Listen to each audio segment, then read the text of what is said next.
ಎಲ್ಲರೂ ಹೇಳ್ತಾರೆ ವೈದ್ಯ ನಾರಾಯಣೋ ಹರಿ ಅಂತ. ಸರ್, ಯಾವಾಗ್ಲೂ ಬೇರೆಯವರ ಆರೋಗ್ಯ ನೀವು ವಿಚಾರಿಸ್ತಾ ಇರ್ತೀರಾ, ನಿಮ್ಮ ಆರೋಗ್ಯ ಹೇಗಿದೆ ಸರ್? ವೈದ್ಯರು ಜನಸಾಮಾನ್ಯರಿಗೆ ಕಂಪೇರ್ ಮಾಡಿದ್ರೆ 10 years ಆಯುಸ್ ಕಡಿಮೆ. ಇದೆಲ್ಲ ನನಗೆ ಕಾರ್ಡಿಯಾಕ್ ಸರ್ಜರಿ ಎಲ್ಲ ಆಗಿದೆ. ಡಾಕ್ಟ್ರೆ 1500 ಜನಾರ್ದನ ಕ್ಯಾಂಪ್ ಮಾಡಿದೀವಿ ಅಂತ ಹಾಕೊಂಡು ರಾಜ್ಯೋತ್ಸವ ಪ್ರಶಸ್ತಿ ತಗೊಳ್ತಿರಲ್ಲ. ನಮ್ಮ ದುರದೃಷ್ಟ ಸರ್, ಸರ್ಕಾರದ ಆದಾಯವೇ ಅಬಕಾರಿ ಇಲಾಖೆ ಆಗ್ಬಿಟ್ಟಿದೆ. ಇವತ್ತು ನೀವು ಮೆಡಿಕಲ್ ಕಾಲೇಜ್ಗಳಿಗೆ ಹೋದ್ರೆ ಈಸಿಲಿ ಡ್ರಗ್ಸ್ ಸಿಗುತ್ತೆ.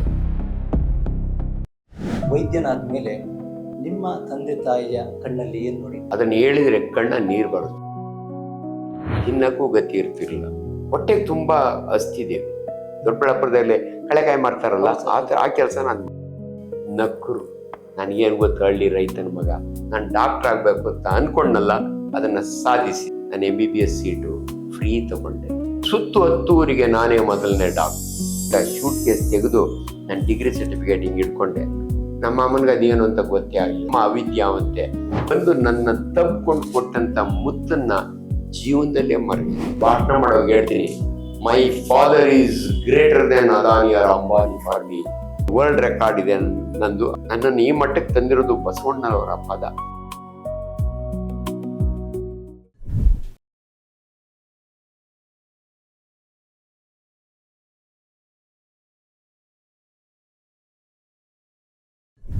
ಹಾಯ್ ವೀಕ್ಷಕರು, ನಮಸ್ಕಾರ. ಸ್ಟಾರ್ ಕರಾವಳಿಗೆ ನಿಮ್ಗೆಲ್ರಿಗೂ ಪ್ರೀತಿಯ ಸ್ವಾಗತ.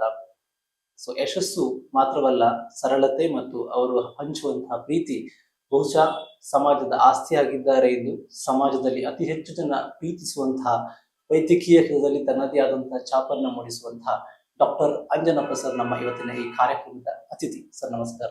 ನಮಸ್ಕಾರ ನವೀನ್. ಸರ್, ಯಾವಾಗ್ಲೂ ಬೇರೆಯವರ ಆರೋಗ್ಯ ನೀವು ವಿಚಾರಿಸ್ತಾ ಇರ್ತೀರಾ, ನಿಮ್ಮ ಆರೋಗ್ಯ ಹೇಗಿದೆ ಸರ್? ಫಸ್ಟ್ ಕ್ಲಾಸ್ ಅಪ್ಪ. ನನಗೆ 71 ವರ್ಷ ಈಗ. I'm quite happy, hard working.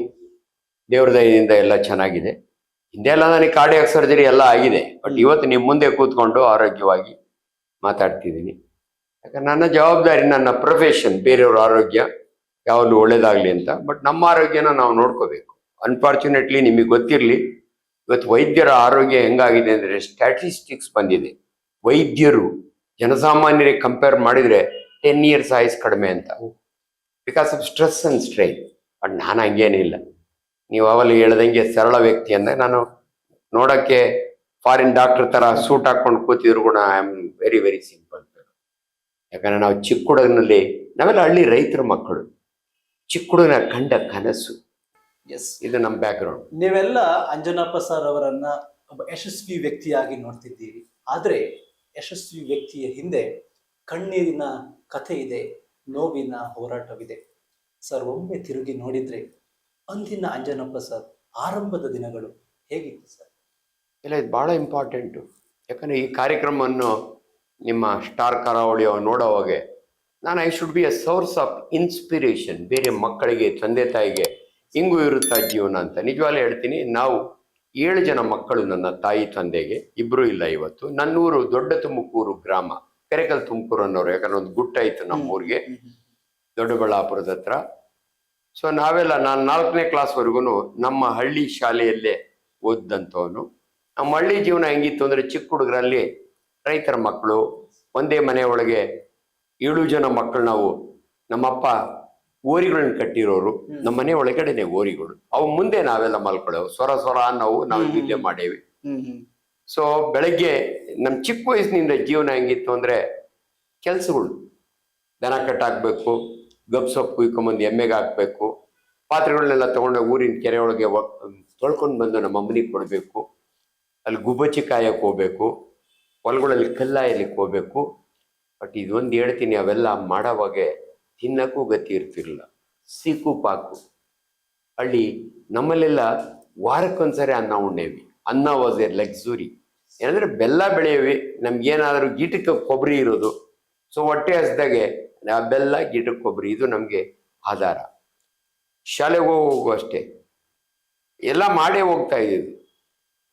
ದನ ಗಿನ ಎಲ್ಲ ಕಟ್ಟಾಕಿ ಮಾಡ್ತಿರು. ಶಾಲೆಯಿಂದ ಬಂದ ಮೇಲೆ ಅದೇ ಕೆಲಸಗಳು. ಸೊ ಆ ಬ್ಯಾಕ್ಗ್ರೌಂಡ್ ಅದನ್ನು ನೆನೆಸ್ಕೊಂಡ್ರೆ, ಅದರೊಳಗಾಗಿ ಇವತ್ತಿನ ಪರಿಸ್ಥಿತಿ ಹಳ್ಳಿಗಳೊಳಗೂ ಚೆನ್ನಾಗಿದೆ. ಈಗಲೂ ನಾನು ಇವತ್ತು ನನ್ನ ಹಳ್ಳಿಗೆ ಹೋಗಿ ಬಂದೆ. ಇವತ್ತಿನ ಮಕ್ಕಳ ಪರಿಸ್ಥಿತಿ ಚೆನ್ನಾಗಿದೆ. ನಾವು ಮಕ್ಕಳಿದ್ದಾಗ ಅನ್ಫಾರ್ಚುನೇಟ್ಲಿ ದುಡ್ಡುಗಳೇ ಇರ್ತಿರಲಿಲ್ಲ. ನನ್ನ ಅಪ್ಪ ಎಷ್ಟು ಕಷ್ಟಪಟ್ಟರು ಕೂಡ ಒಂದು ಸೀಮೆ ನೇಗಿಲು ಕೊಂಡ್ಕೊಳಕ್ಕಾಗ್ತಿರಲಿಲ್ಲ 50 ರೂಪಾಯಿ ಕೊಟ್ಟು. ಇವತ್ತು ಕಾಲ ಬದಲಾಗಿದೆ. ಸೊ ಆ ಇದರಲ್ಲಿ ಅವಾಗ 66 ಬರಗಾಲದ ಸಮಯ. ಆ ಸಮಯದಲ್ಲಿ ಹೊಟ್ಟೆಗೆ ತುಂಬ ಹಸ್ತಿದ್ದೀವಿ. ನಾನು ಇನ್ಫ್ಯಾಕ್ಟ್ ಮೊನ್ನೆ ಒಂದು ವಿಡಿಯೋ ಮಾಡಿದಾಗ ಮಾತು ಹೇಳಿದೆ, ನಾವೆಲ್ಲ ಚಿಕ್ಕ ಹುಡುಗರ ಹೊಲಕ್ಕೆ ಕಲ್ಲಾಯಕ್ಕೆ ಹೋಗಿವಿ, ಬೆಳಗ್ಗೆ ಸಿಹಿ ಕೂಪಾಕು ತಿಂದು ಹೋಗಿರೇವಿ, ಮನೆಯೊಳಗೆ ಕೋಳಿ ಮೊಟ್ಟೆ ಇರೋದು, ನಾವೆಲ್ಲ ನಾಟಿ ಕೋಳಿ ಇರೋವು, ಮೊಟ್ಟೆ ಇಟ್ಟಿರೋದು.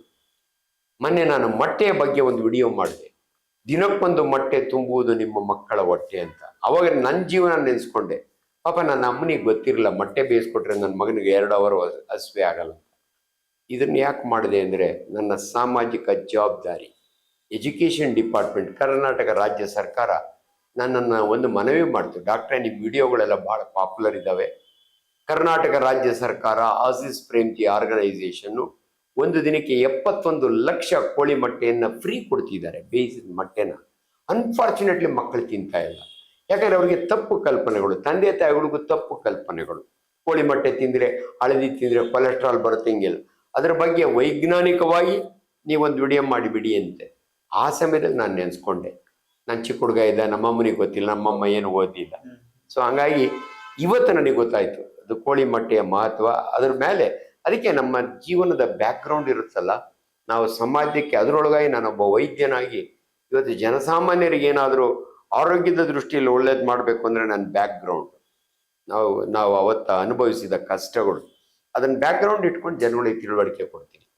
ಸೊ ಹಂಗಾಗಿ ಪರ್ಟಿಕ್ಯುಲರ್ಲಿ ಮೊದಲಿಂದಲೂ ಮಾಡೀನಿ. ಆದರೆ ನಿಮ್ಗೆ ಗೊತ್ತಿರಲಿ, ಕೋವಿಡ್ ಟೈಮಲ್ಲಿ ನಾನು ಎಷ್ಟು ಪಾಪ್ಯುಲರ್ ಆಗ್ಬಿಟ್ಟೆ ಅಂದರೆ, ನಾನು ಎಲ್ಲೋದ್ರೂ ಕೂಡ ನಮ್ಮ ಕೋವಿಡ್ ಡಾಕ್ಟ್ರು, ನಮ್ಮ ಮಾಮೂನು ಉಳಿಸ್ತೋರು, ನಮ್ಮ ಅತ್ತೆನ ಉಳಿಸ್ತೋರು ಅನ್ನೋ ಜನಗಳ ಆ ಪ್ರೀತಿ ನಾನು ಗಳಿಸ್ತೆ ನಾನು ಆ ಟೈಮ್. ಎಸ್ ಸರ್, ಈ ನಿದ್ದೆ ಇಲ್ಲದ ರಾತ್ರಿಗಳ ಬಗ್ಗೆ, ಆ ಕರಾಳ ದಿನಗಳ ಬಗ್ಗೆ ಹೇಳಿದ್ರಿ. ನಿಮ್ಮ ಪ್ರಾಥಮಿಕ ಮತ್ತು ಪ್ರೌಢ ಶಿಕ್ಷಣ ಮತ್ತು ವೈದ್ಯಕೀಯ ಶಿಕ್ಷಣ ಎಲ್ಲಾಯ್ತು? ಪ್ರಾಥಮಿಕ ಅಪ್ ಟು 4th ಸ್ಟ್ಯಾಂಡರ್ಡ್ ನನ್ನ ಹಳ್ಳಿಯಲ್ಲೇ, ದೊಡ್ಡ ತುಮಕೂರು ಗ್ರಾಮದಲ್ಲಿ. 5 ರಿಂದ 7 ಅವಾಗ ಮಿಡ್ಲ್ ಸ್ಕೂಲ್ ಅನ್ನೇವಿ. ದೊಡ್ಡಬಳ್ಳಾಪುರದಲ್ಲಿ GKBMS government Kannada boys middle school, ಅಲ್ಲೋಗಿ ಸೇರ್ಕೊಂಡೆ.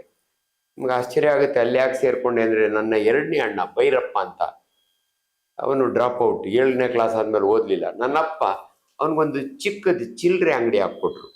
ನನ್ನಪ್ಪ ತುಂಬ ಇಂಟೆಲಿಜೆಂಟ್ ಇದ್ರು, 2ನೇ ಕ್ಲಾಸ್ ಓದಿದ್ರು ಕೂಡ ಮಕ್ಕಳಿಗೋಸ್ಕರಾಗಿ 2 ಆಳಿನ ಕೆಲಸ ಮಾಡೋರು, ಆಲೆ ಮನೆಯಲ್ಲಿ ಕಷ್ಟಪಟ್ಟು ದುಡಿಯೋರು. ಇವನು ಹೆಂಗೂ ಓದಲ್ವಲ್ಲ ಅಂತ ನನ್ನ ಅಣ್ಣನಿಗೆ ಒಂದು ಅಂಗಡಿ ಹಾಕ್ಕೊಟ್ಟಾಗೆ ಅವನಿಗೆ ಸಪೋರ್ಟು. ನಾನು ಹೋಗಿ ಅಂಗಡಿ ನೋಡ್ಕೊಳ್ಳೋದು, ನಮ್ಮಿಬ್ಬರಿಗೂ ಅಡುಗೆ ಮಾಡ್ಕೊಳ್ಳೋದು. ಅಡುಗೆ ಅಂದರೆ ಇಷ್ಟೇ, ಇದ್ರ ಉಪ್ಪಿಟ್ಟು ಮಾಡಬೇಕು, ಇದ್ರ ಚಿತ್ರಾನ್ನ ಮಾಡೋದು, 2 ನನಗೆ ಗೊತ್ತಿದ್ದು. ನಾಗರಬಾವಿ ಕೆರೆ ನಮ್ಮ ಅಂಗಡಿಗೆ ಹತ್ರ ಇತ್ತು, ದೊಡ್ಡಬಳ್ಳಾಪುರದಲ್ಲಿ ಭಾಳ ಫೇಮಸ್. ವಾರಕ್ಕೊಂದ್ಸರಿ ಅಲ್ಲೋಗಿ ನಮಗೆ ಬಟ್ಟೆ ಹೊಡ್ಕೊಂಡು ಅಲ್ಲೇ ಸ್ನಾನ, ತಣ್ಣೀರು ಸ್ನಾನ. ಆ ಪರಿಸ್ಥಿತಿ ನಮಗೆ. ಅಲ್ಲಿಂದ ಅಂಗಡಿ ವ್ಯಾಪಾರ ಮಾಡಿಕೊಂಡು ನಾನು ಗೌರ್ಮೆಂಟ್ ಕನ್ನಡ ಬಾಯ್ಸ್ ಮಿಡ್ಲ್ ಸ್ಕೂಲ್ಗೆ ಹೋಗೀನಿ. ಲಕ್ಕಿಲಿ ಅಲ್ಲಿ ಅವಾಗ ಕಷ್ಟ ಇತ್ತು ಥ್ರೋಟ್. ನಾನು ಇನ್ಫ್ಯಾಕ್ಟ್ ಅಂಗಡಿ ಒಳಗೆ ನಾವು ಬೆಳೆದ ಕಳ್ಳೆಕಾಯಿನ ತಂದು ಹುರಿದು ತಲೆ ಮೇಲೆ ಹೊತ್ಕೊಂಡು ಮಾರೀನಿ. ದೊಡ್ಡಬಳ್ಳಾಪುರದಲ್ಲಿ ಕಳ್ಳೆಕಾಯಿ ಮಾರ್ತಾರಲ್ಲ, ಆ ಕೆಲಸ ನಾನು ಮಾಡಿದ್ದೀನಿ, ಇನ್ನೂ ನೆನಪಿದೆ. ನಮ್ಮ ಅಂಗಡಿ ಬಂಡವಾಳ ಆಗಿನ ಕಾಲಕ್ಕೆ 20 ರೂಪಾಯಿ. ನಿಮ್ಗೆ ಆಶ್ಚರ್ಯ ಆಗ್ಬೋದು. 20 ರೂಪಾಯಿ ತೊಗೊಂಡು ನಮ್ಮಣ್ಣ ಬೆಂಗಳೂರಿಗೆ ಬಂದ ಅಂದರೆ ಬಿಸ್ಕೆಟ್ದು ಡಬ್ಬ, 1-2 ಬಾಳೆಗೊನೆ ಇಂಥವು ತರೋರು. ಅದನ್ನು ಮಾರಿ ಅದರ ಲಾಭದಲ್ಲಿ ನಾವು ಜೀವನ ನಡೆಸೇವಿ. ಆ ಸಮಯದಲ್ಲಿ ನಾನು GKBMSಗೆ ಗವರ್ಮೆಂಟ್ ಕನ್ನಡ ಬಾಯ್ಸ್ ಮಾಡಿ ಅದೇ.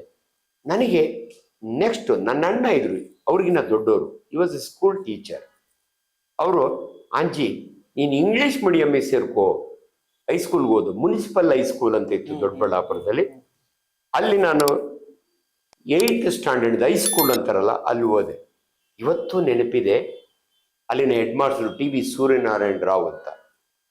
65ಕ್ಕಿಂತ ಕೆಳಗಡೆ ಬಂದಿರೋಲ್ಲ ಒಂದು ಸಾಲು ಕೂತ್ಕೊಳ್ಳಿ ಅಂದ್ರು, ಅಂದರೆ ಇಂಗ್ಲೀಷ್ನಲ್ಲಿ 7ನೇ ಕ್ಲಾಸ್ನಲ್ಲಿ. ಅದ್ರ ಮೇಲೆ ಬಂದಿರೋ ಆ ಕಡೆ ಕೂತ್ಕೊಳ್ಳಿ. ನಾನು ನೋಡ್ತೀನಿ 63 ಬಂದಿದೆ. ಈ ಕಡೆ ಕುಂಡ್ರಿಸ್ಬಿಟ್ರು.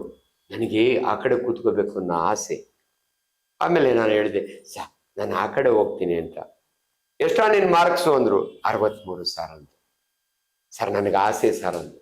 ನಿಂತ್ಕೊ ಅಂದರು, ನಿಂತಿದ್ರು. ನಿನ್ಗೊಂದು ಕ್ವಶನ್ ಕೇಳ್ತೀನಿ, ನೀನು ಅದಕ್ಕೆ ಉತ್ತರ ಕೊಟ್ರೆ ನೀನು ಆ ಕಡೆ ಕುಂಡ್ರಿಸ್ತೀನಿ ಅಂದರು. You was a very discipline teacher. ನೋಡೋಣ ಏನು ಕೇಳ್ತಾರೋ ಅಂತ ಎದ್ದು ನಿಂತ್ಕೊಂಡೆ. ಏಯ್ ಕ್ಯೂ ಸ್ಪೆಲ್ಲಿಂಗ್ ಏನೋ ಅಂದರು. ನನಗೆ ಭಾಳ ಖುಷಿ ಅಂದ್ಬಿಡ್ತು. ಎಷ್ಟು ಸಿಂಪಲ್ ಕ್ವಶನ್ ಕೇಳ್ಬಿಟ್ರಲ್ಲ, ಬಸ್ ಮೈಲೆಲ್ಲ ಬರ್ದಿರೋರು ಬಿಗ್ ಕ್ಯೂಗೆ. ಸರ್ ಬಿಗ್ ಕ್ಯೂ ಅಂದೆ. ನಕ್ಕರು. ನನಗೇನು ಗೊತ್ತು ಹಳ್ಳಿ ರೈತನ ಮಗ. ಕ್ಯೂಗೆ ಸ್ಪೆಲ್ಲಿಂಗು ಆಮೇಲೆ ನನಗೆ ಗೊತ್ತಾಯ್ತು. QUE is Q. ನನಗೇನು ಗೊತ್ತು, ಬೈದ್ಬಿಟ್ಟು ಕುಂಡ್ರಿಸ್ಬಿಟ್ರು. ಅಳು ಬಂದ್ಬಿಡ್ತು ನನಗೆ, ಆ ಕಡೆ ಹೋಗೋಕ್ಕಾಗಲಿಲ್ಲ ಅಂತ. ಹನುಮಂತಪ್ಪ ಅಂತ ಒಬ್ಬ ಅಟೆಂಡ್ರ್ ಇದ್ರು. ಬಂದ, ಯಾಕೆ ಮರಿ ಹೇಳ್ತೀಯ? ಅಣ್ಣಯ್ಯ ನಾನು ಆ ಕಡೆ ಕೂತ್ಕೋಬೇಕು ಅಂದೆ. ಒಂದು ಕೆಲಸ ಮಾಡು, ಆ ಕಡೆ ಹೋಗ್ಬಿಟ್ಟು ಅಲ್ಲಿ ಮುಚ್ಚೋ ಇದ್ಬಿಟ್ಟು ಬಂದ್ಬಿಟ್ಟು ಯಾರಿಗೂ ಕಾಣಿ ಈ ಕಡೆ ಕೂತ್ಕೊಂಡ್ಬಿಡು ಅಂತ. ಸರ್ ಇವತ್ತು ಆ ಪುಣ್ಯಾತ್ಮನ ನೆನೆಸ್ಕೋತೀನಿ. ನಾನು ಹೋದೆ, ಆ ಕಡೆ ರಿಸರ್ಚ್ ಮಾಡಿಬಿಟ್ಟು ಬಂದು ಆ ಕಡೆ ಕೂತ್ಕೊಂಡೆ. ನನ್ನ ಹೆಸರು ಇಂಗ್ಲೀಷ್ ಮೀಡಿಯಂ ಬರ್ಸ್ಕೊಂಡ್ಬಿಟ್ರು. ಕೊನೆಗೆ ಆ ಹೈಸ್ಕೂಲಿಗೆ ನಾನೇ ಹೈಯೆಸ್ಟ್ ಮಾರ್ಕ್ಸ್ ತೊಗೊಂಡು ಫಸ್ಟ್ ಕ್ಲಾಸ್ ಬಂದೆ. 10th ಸ್ಟ್ಯಾಂಡರ್ಡ್ಗೆ ದೊಡ್ಡಬಳ್ಳಾಪುರಕ್ಕೆ. ಆಗಿನ ಕಾಲದಲ್ಲಿ SSLC ಪಾಸ್ ಆಗೋದೇ ದೊಡ್ಡದು, ಆದರೆ 5 ಫಸ್ಟ್ ಕ್ಲಾಸ್ ಬಂದು ಅದ್ರಾಗ ಹೈಯೆಸ್ಟ್ ಫಸ್ಟ್ ಕ್ಲಾಸ್ ನಂದೆ. ಸೊ ಹಂಗಾಗಿ ಜೀವನದಲ್ಲಿ ಎಲ್ಲೋ ಇವೆಲ್ಲವನ್ನು ಕೂಡ ನಮಗೆ ನೆನಪಿಟ್ಕೋಬೇಕು. ಈ ಸ್ಮಾಲ್ ಬ್ಯಾಕ್ಗ್ರೌಂಡ್ನಿಂದ, ಹಂಬಲ್ನೆಸ್ನಿಂದ ಮೇಲೆ ಬಂದಿರ್ತೀವಲ್ಲ, ಅದಕ್ಕೆ ಹೇಳೋದು ನಾವು ಎತ್ತರಕ್ಕೆ ಬೆಳೆದಷ್ಟು ಇನ್ನೂ ಹಂಬಲ್ ಆಗಬೇಕು ಅನ್ನೋ ಆಸೆ ನನಗೆ. ಯಾಕಂದರೆ ದುರಾಂಕಾರ ಯಾರಿಗೂ ಬರಬಾರ್ದು. ನೋಡಿ ಇವತ್ತು ಕೂಡ ಆ ಅಟೆಂಡರ್ನ ನಾನು ಮರೆಯಲ್ಲ. ಯಾಕಂದರೆ ಆ ಪುಣ್ಯಾತ್ಮ ಆ ಕಡೆ ಕುಂಡ್ರಿಸಿದಕ್ಕೆ ನಾನು ಇಂಗ್ಲೀಷ್ ಮೀಡಿಯಮ್ಗೆ ಹೋದೆ, ಆಮೇಲೆ ನ್ಯಾಷನಲ್ ಕಾಲೇಜಿಗೆ ಬಂದೆ. ಸರ್ ಹೇಳಿದ್ರು 1966 ಆ ಸಮಯ. ಸರ್ ಹೇಳಿದಾಗೆ ನನಸಾಗೋದೇನು, ಕನಸು ಕಾಣಲಿಕ್ಕೂ ಭಯ ಆಗ್ತಿತ್ತು. ಸರ್ ನಿಮ್ಮ ತಂದೆಯ ಆಸೆಯ, ತಾಯಿಯ ಆಸೆಯ, ಅಥವಾ something I have to do? Anjanappa sir ಇದಕ್ಕೆಲ್ಲ ಅವರು ವೈದ್ಯಕೀಯ ಕ್ಷೇತ್ರದಲ್ಲಿ ಏನೋ ಒಂದು ಸಾಧನೆ ಮಾಡಲಿಕ್ಕೆ ಹುಟ್ಟಿದ್ದು. ಯಾಕೆ ಈ ವೈದ್ಯಕೀಯ ಕ್ಷೇತ್ರ ಅನ್ನೋದು ಆಯ್ಕೆ ಸರ್? ಯಾಕೆ ನಿಮ್ಮ ತಲೆಯಲ್ಲಿ ನಾನು ಡಾಕ್ಟರ್ ಆಗಬೇಕು, ಜನರ ಸೇವೆ ಮಾಡಬೇಕು, ಆ ತುಡಿತ ಮಿಡಿತ ಎಲ್ಲಿಂದ ಶುರುವಾಯಿತು? ಭಾಳ ಇಂಟ್ರೆಸ್ಟಿಂಗು. ನನ್ನಪ್ಪ ಏನು ಓದಿದ್ರು ಕೂಡ ನಾವು 4 ಜನ ಗಂಡು ಮಕ್ಕಳಲ್ಲಿ ನಾನೇ ತುಂಬ ಚೆನ್ನಾಗಿ, ನನ್ನ ಭಾಳ ಪ್ರೀತಿಯ ಮಗ ಆಂಜಿ ಅನ್ನೋರು. ನಮ್ಮಪ್ಪ ನಮ್ಮೂರಿಂದ ಗಾಡಿ ಒಳಗೆ ಮಳ್ಳೆನಳ್ಳಿ ಮಿಷಿನ್ ಅಂತ ಇತ್ತು, ರಾಗಿ ಮಿಷಿನ್. ಇದನ್ನು ರಾಗಿನ ಹಾಕ್ಕೊಂಡು ಮಾಡ್ಕೊಂಬಂದು ನನ್ನ ಕುಂಡ್ರಿಸ್ಕೊಂಡು ಹೋಗೋರು. ಯಾಕೆ ಗೊತ್ತಾ, ಬೋತ ದಾರಿ ಒಳಗಿರೋ ಬೋರ್ಡ್ಗಳೆಲ್ಲ ನಾನು ಓದಬೇಕು. ನನ್ನ ಅಪ್ಪನಿಗೆ ಖುಷಿ, ನನ್ನ ಮಗ ಬೋರ್ಡ್ ಓದ್ತಾನೆ ಅಂತ.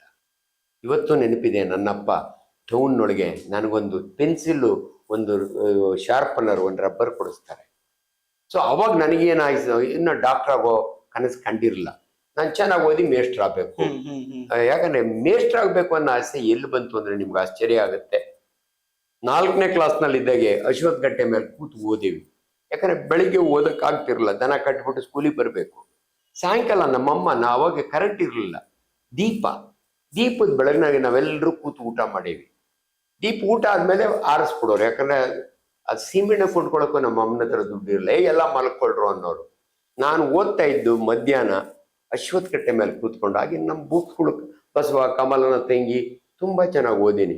ಸಡನ್ನಾಗಿ ಅಮಾವಾಸ್ಯೆ ಮಂಗಳವಾರ ತಿಂಗಳಿಗೊಂದ್ಸಾರಿ ನನ್ನ ಶಾಲೆ ಮುಂದೆ ಒಂದು ಅಂಬಾಸಡರ್ ಕಾಸ್ ಪಾಸ್ ಆಗೋದು. ನಾನು ಹಿಂಗೆ ಕಣ್ಬಿಟ್ಟು ನೋಡ್ತೀನಿ, ಆಗಿನ ಕಾಲದಲ್ಲಿ ವೆಹಿಕಲ್ಸೇ ಕಡಿಮೆ, ಅಂಬಾಸಡರ್ ಕಾರ್ಗಿಂತಲೂ ಅದರೊಳಗೆ ಕೂತಿರೋ ಜನ ನೋಡೀನಿ. ಎಷ್ಟು ಚೆನ್ನಾಗಿರೋ ಬಟ್ಟೆ ಹಾಕ್ಕೊಂಡಿದಾರಲ್ಲ.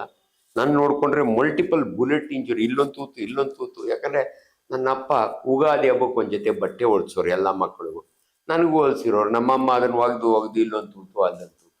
ಅವತ್ತು ಕನಸು ಕಂಡೆ, ನಾನು ಚೆನ್ನಾಗಿ ಓದ್ಬಿಟ್ಟು ಮೇಸ್ಟ್ರ್ ಆಗ್ಬಿಟ್ರೆ, ಯಾಕಂದರೆ ಎಷ್ಟು ದುಡಿದ್ರು ನಮ್ಮ ಅಪ್ಪನಿಗೆ ಒಂದು ಜೊತೆ ಬಟ್ಟೆ. ಮೇಸ್ಟ್ರ್ ಆಗ್ಬಿಟ್ರೆ ಸಂಬಳ ಬರುತ್ತಲ್ಲ, ಒಳ್ಳೆ ಬಟ್ಟೆ ಹಾಕ್ಕೊಬೋದು ಅಂತ ಅವತ್ತು ಬಂದು. ಅವಾಗ ಅಬ್ದುಲ್ ಕಲಾಂಜಿ ಇರಲಿಲ್ಲ. ಇವಾಗ ಎಲ್ಲರೂ ಅಬ್ದುಲ್ ಕಲಾಂಜಿನ ಪೌಟ್ ಮಾಡ್ತಾರೆ, ಕನಸು ಕಾಣು ಅಂತ. ನಮಗೆಲ್ಲ ನಾನೇ ಕನಸು ಕಂಡೆ, ಚೆನ್ನಾಗಿ ಓದ್ಬಿಟ್ಟು ಮೇಸ್ಟ್ರ್ ಆಗ್ಬಿಡ್ಬೇಕು ಅಂತ. ಎಷ್ಟು ಚೆನ್ನಾಗಿ ಓದಿ ಅಂದರೆ throughout my career I was the best student. ಅವಲ್ಲೇ ನಿಮ್ಗೆ ಹೇಳಿದೆ, ಹೈಸ್ಕೂಲ್ ನಾನೇ ದೊಡ್ಡಬಳ್ಳಾಪುರಕ್ಕೆ ಹೈಯೆಸ್ಟ್ ಬರ್ತೀನಿ. ಅದು ಬೇರೆ ಹುಡುಗರೆಲ್ಲ ಟ್ಯೂಷನ್ಗೆ ಹೋಗೋರು, ನನ್ನ ಹತ್ರ ಟ್ಯೂಷನ್ಗೆ ಹೋಗೋ ಗತಿನೂ ಇರಲಿಲ್ಲ. ನಾನೇ ಓದೀನಿ, ನಡ್ಕೊಂಡು ಹೋಗೀನಿ, ಇಬ್ಬರಿಗೂ ಅಡುಗೆ ಮಾಡೀನಿ. ಹಿಂಗಾಗಿ ಇದಿದೆಯಲ್ಲ. ಬಟ್ ಯಾವ ನನಗೆ ಡಾಕ್ಟರ್ ಆಗಬೇಕು ಅಂತ ಆಸೆ ಬಂತು ಅಂದರೆ, ರಾಜ್ಕಮಲ್ ಥಿಯೇಟ್ರ್ ಇದೆ ದೊಡ್ಡಬಳ್ಳಾಪುರದಲ್ಲಿ. ಒಂದು ಸಾರಿ ನನಗೊಂದು ಸಿನಿಮಾ, ನನಗೆ ಆರ್ಕೆಸ್ಟ್ರಾಗಳು ಅಂದರೆ ಭಾಳ ಆಸೆ. ಹೋಗಿ ಕೂತ್ಕೊಂಡು ಸಿನಿಮಾ ಹೋಗಿ ದುಡ್ಡು ಕೊಡು ಇರ್ತಿರಲ್ಲ. ನಮ್ಮ ಅಣ್ಣ ಒಂದಿನ ಒಂದು 8 ಆಣೆ ಕೊಟ್ಟ, ಅದಕ್ಕೆ ಹೋದೆ. ಇವತ್ತು ನೆನಪಿದೆ, ರಾಜ್ಕುಮಾರ್ ಪಿಕ್ಚರ್ ಅದು ಹೆಸರು ನನಗೆ ಮರೆತು ಹೋಗಿದೆ, ನಮ್ಮವರು ಅಂತನೋ ಏನೋ ಅದು. ಆ ಪಿಕ್ಚರ್ನೊಳಗೆ ನಾನು 7ನೇ ಕ್ಲಾಸ್ನಲ್ಲಿದ್ದೆ, 7th standard. Rajkumar cycle rickshaw ತುಳಿದು ತನ್ನ ತಮ್ಮನ್ನ ವಿಜಯಶಂಕರ್ ಅಂತ ಇರ್ತಾನೆ, ಡಾಕ್ಟರ್ ಮಾಡ್ತಾನೆ ಅವನು. ಅವಾಗ ನನಗೆ ಒಂದು ಕನಸು ಕಂಡೆ. ನನ್ನ ಅಣ್ಣ ಮುನಿಕೃಷ್ಣಯ್ಯ ದೊಡ್ಡವರು, ಅವ್ರು ಮೇಸ್ಟ್ರ್ ಇದ್ರು, TCH ಮಾಡಿದ್ರು. ನನ್ನ ಅಣ್ಣನೇ ರಾಜ್ಕುಮಾರ್, ನಾನೇ ವಿಜಯಶಂಕರ್.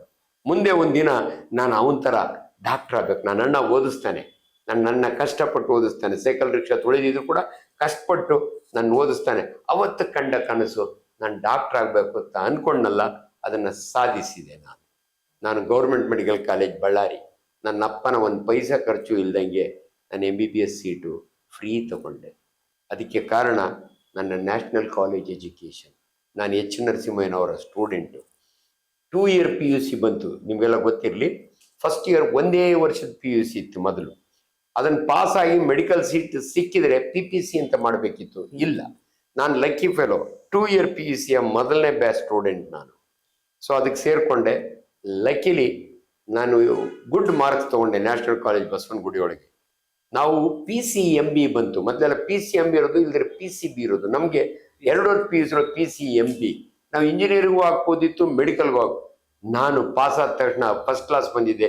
ಎಲ್ಲಕ್ಕೂ ಅಪ್ಲೈ ಮಾಡಿದೆ. ಅಗ್ರಿಕಲ್ಚರ್ಗೆ ಹಾಕ್ದೆ, ವೆಟರ್ನರಿಗೆ ಹಾಕ್ದೆ, ಇಂಜಿನಿಯರಿಂಗ್ ಹಾಕ್ದೆ, ಎಲ್ಲ ಮೆಡಿಕಲ್ಗೂ ಹಾಕಿದೆ. ಎಲ್ಲ ಸೀಟ್ ಸಿಕ್ಬಿಡ್ತು. ಮೆಡಿಕಲ್ಲು ಸೆಲೆಕ್ಷನ್ ಲೇಟ್ ಆಗೋಯ್ತು. ನಾನು UVC ಯೂನಿವರ್ಸಿಟಿ ಇಂಜಿನಿಯರಿಂಗ್ ಕಾಲೇಜ್ ಇದೆ, ವಿಶ್ವೇಶ್ವರಯ್ಯ ಯೂನಿವರ್ಸಿಟಿ, ಅಲ್ಲಿ ಎಲೆಕ್ಟ್ರಾನಿಕ್ಸ್, ಆಗಿನ ಕಾಲದಲ್ಲಿ ಎಲೆಕ್ಟ್ರಾನಿಕ್ಸ್ ಅಂದರೆ ಭಾಳ ಟಾಪ್ ಸಬ್ಜೆಕ್ಟು, ಸೇರ್ಕೊಂಡ್ಬಿಟ್ಟೆ.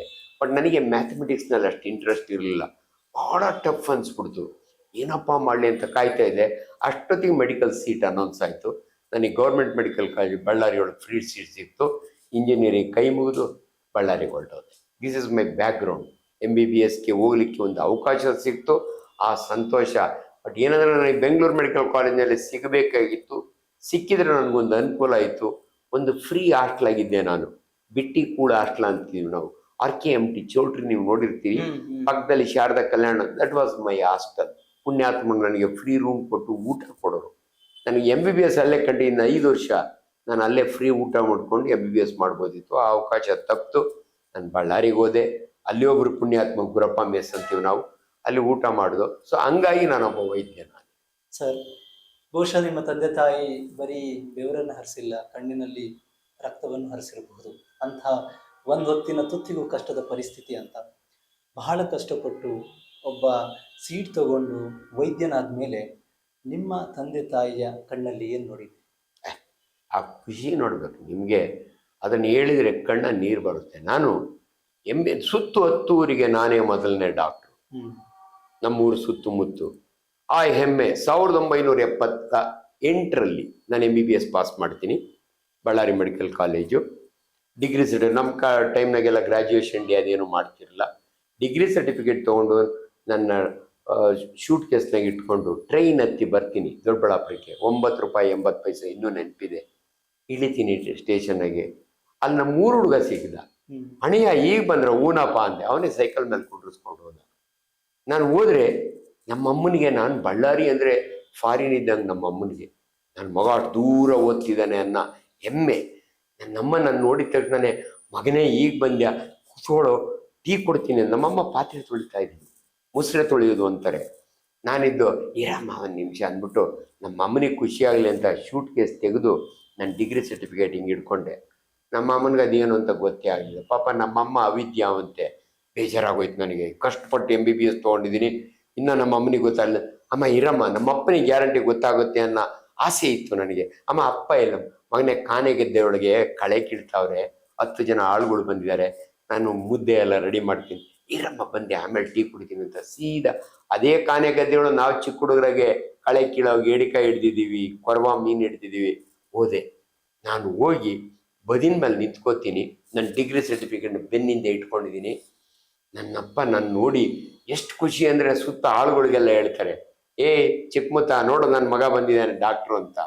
ನಾನು ನನ್ನ ಡಿಗ್ರಿ ಸರ್ಟಿಫಿಕೇಟ್ ನಮ್ಮಪ್ಪ ಗುರುತಿಡ್ತಾನೋ ಇಲ್ಲ ಅಂತ ಬೆನ್ನಿಂದ ಇದ್ದ ಡಿಗ್ರಿ ಸರ್ಟಿಫಿಕೇಟ್ನ ಹಿಂಗೆ ಹಿಡ್ಕೊಂಡೆ. ನೀವು ನಂಬಿ ನನ್ನ ಮಾತನ್ನ. ನನ್ನ ಅಪ್ಪನಿಗೆ ಗೊತ್ತಾಯಿತು ನಾನು ಗ್ರ್ಯಾಜುಯೇಟ್ ಆಗಿದ್ದೀನಿ ಅಂತ. ಆ ಬುರ್ಜೆ ಕೈನಲ್ಲೇ ಬಂದು ನನ್ನ ತಬ್ಕೊಂಡು ಕೊಟ್ಟಂಥ ಮುತ್ತನ್ನ ಜೀವನದಲ್ಲೇ ಮರೆಯಲ್ಲ. ಅದು ಅವತ್ತು ನನ್ನ ಅಪ್ಪನಿಗಾದ ಸಂತೋಷ, ಆನಂದ. ಅದಕ್ಕೆ ನಾನು ಭಾಳ ಕಡೆ ಶಾಲಾ ಕಾಲೇಜುಗಳು ಭಾಷಣ ಮಾಡೋಗಿ ಹೇಳ್ತೀನಿ, my father is greater than Adani or Ambani for me. Ambani ಮಗ ಅಮೆರಿಕಾಗೆ ಹೋಗಿ ಡಿಗ್ರಿ ಮಾಡೋದು ದೊಡ್ಡದಲ್ಲ. 2ನೇ ಕ್ಲಾಸ್ ಓದಿದ ದೊಡ್ಡ ತುಮಕೂರಿನ ಹನುಮಂತರಾಯಪ್ಪನ ಮಗ ನಾನು. I am an internationally famous surgeon. ನನ್ನ ಹೆಸರಲ್ಲಿ ವರ್ಲ್ಡ್ ರೆಕಾರ್ಡ್ ಇದೆ ಅಂತನೂ ಅಂತ ಆ ಮಕ್ಕಳ ಕೈಲೆಲ್ಲ ಚಪ್ಪಳೆ ಹೊಡ್ಸ್ಕೊತೀನಿ ನಾನು. ಸೊ ದಿಸ್ ಈಸ್, ಇಮ್ಯಾಜಿನ್ ಮಾಡಿ. ಅಲ್ಲಿಂದ ಇನ್ನು ಮಜಾ ಹೇಳ್ತೀನಿ. ನೆಕ್ಸ್ಟು ನಾನು ಯಾಕೆ ಸರ್ಜನ್ ಆದೆ ಅನ್ನೋದಕ್ಕೆ ನಿಮ್ಗೊಂದು ಮಾತು ಹೇಳ್ತೀನಿ. ಅದಾದ್ಮೇಲೆ MBBS ಆದ್ಮೇಲೆ ನಮ್ಮ ಕಾಲದಲ್ಲಿ ಎಲ್ಲ ಶಾಪ್ ಅಂತ ಹೇಳೋರು. ನನ್ನ ಕ್ಲಾಸ್ಮೇಟು ಅರುಳ್ಮಳಿಗೆ ಕೃಷ್ಣಪ್ಪ ಇವತ್ತು ಶಾಪ್ ಇದೆ ಅವ್ನು ದೊಡ್ಡಬಳ್ಳಾಪುರದಲ್ಲಿ.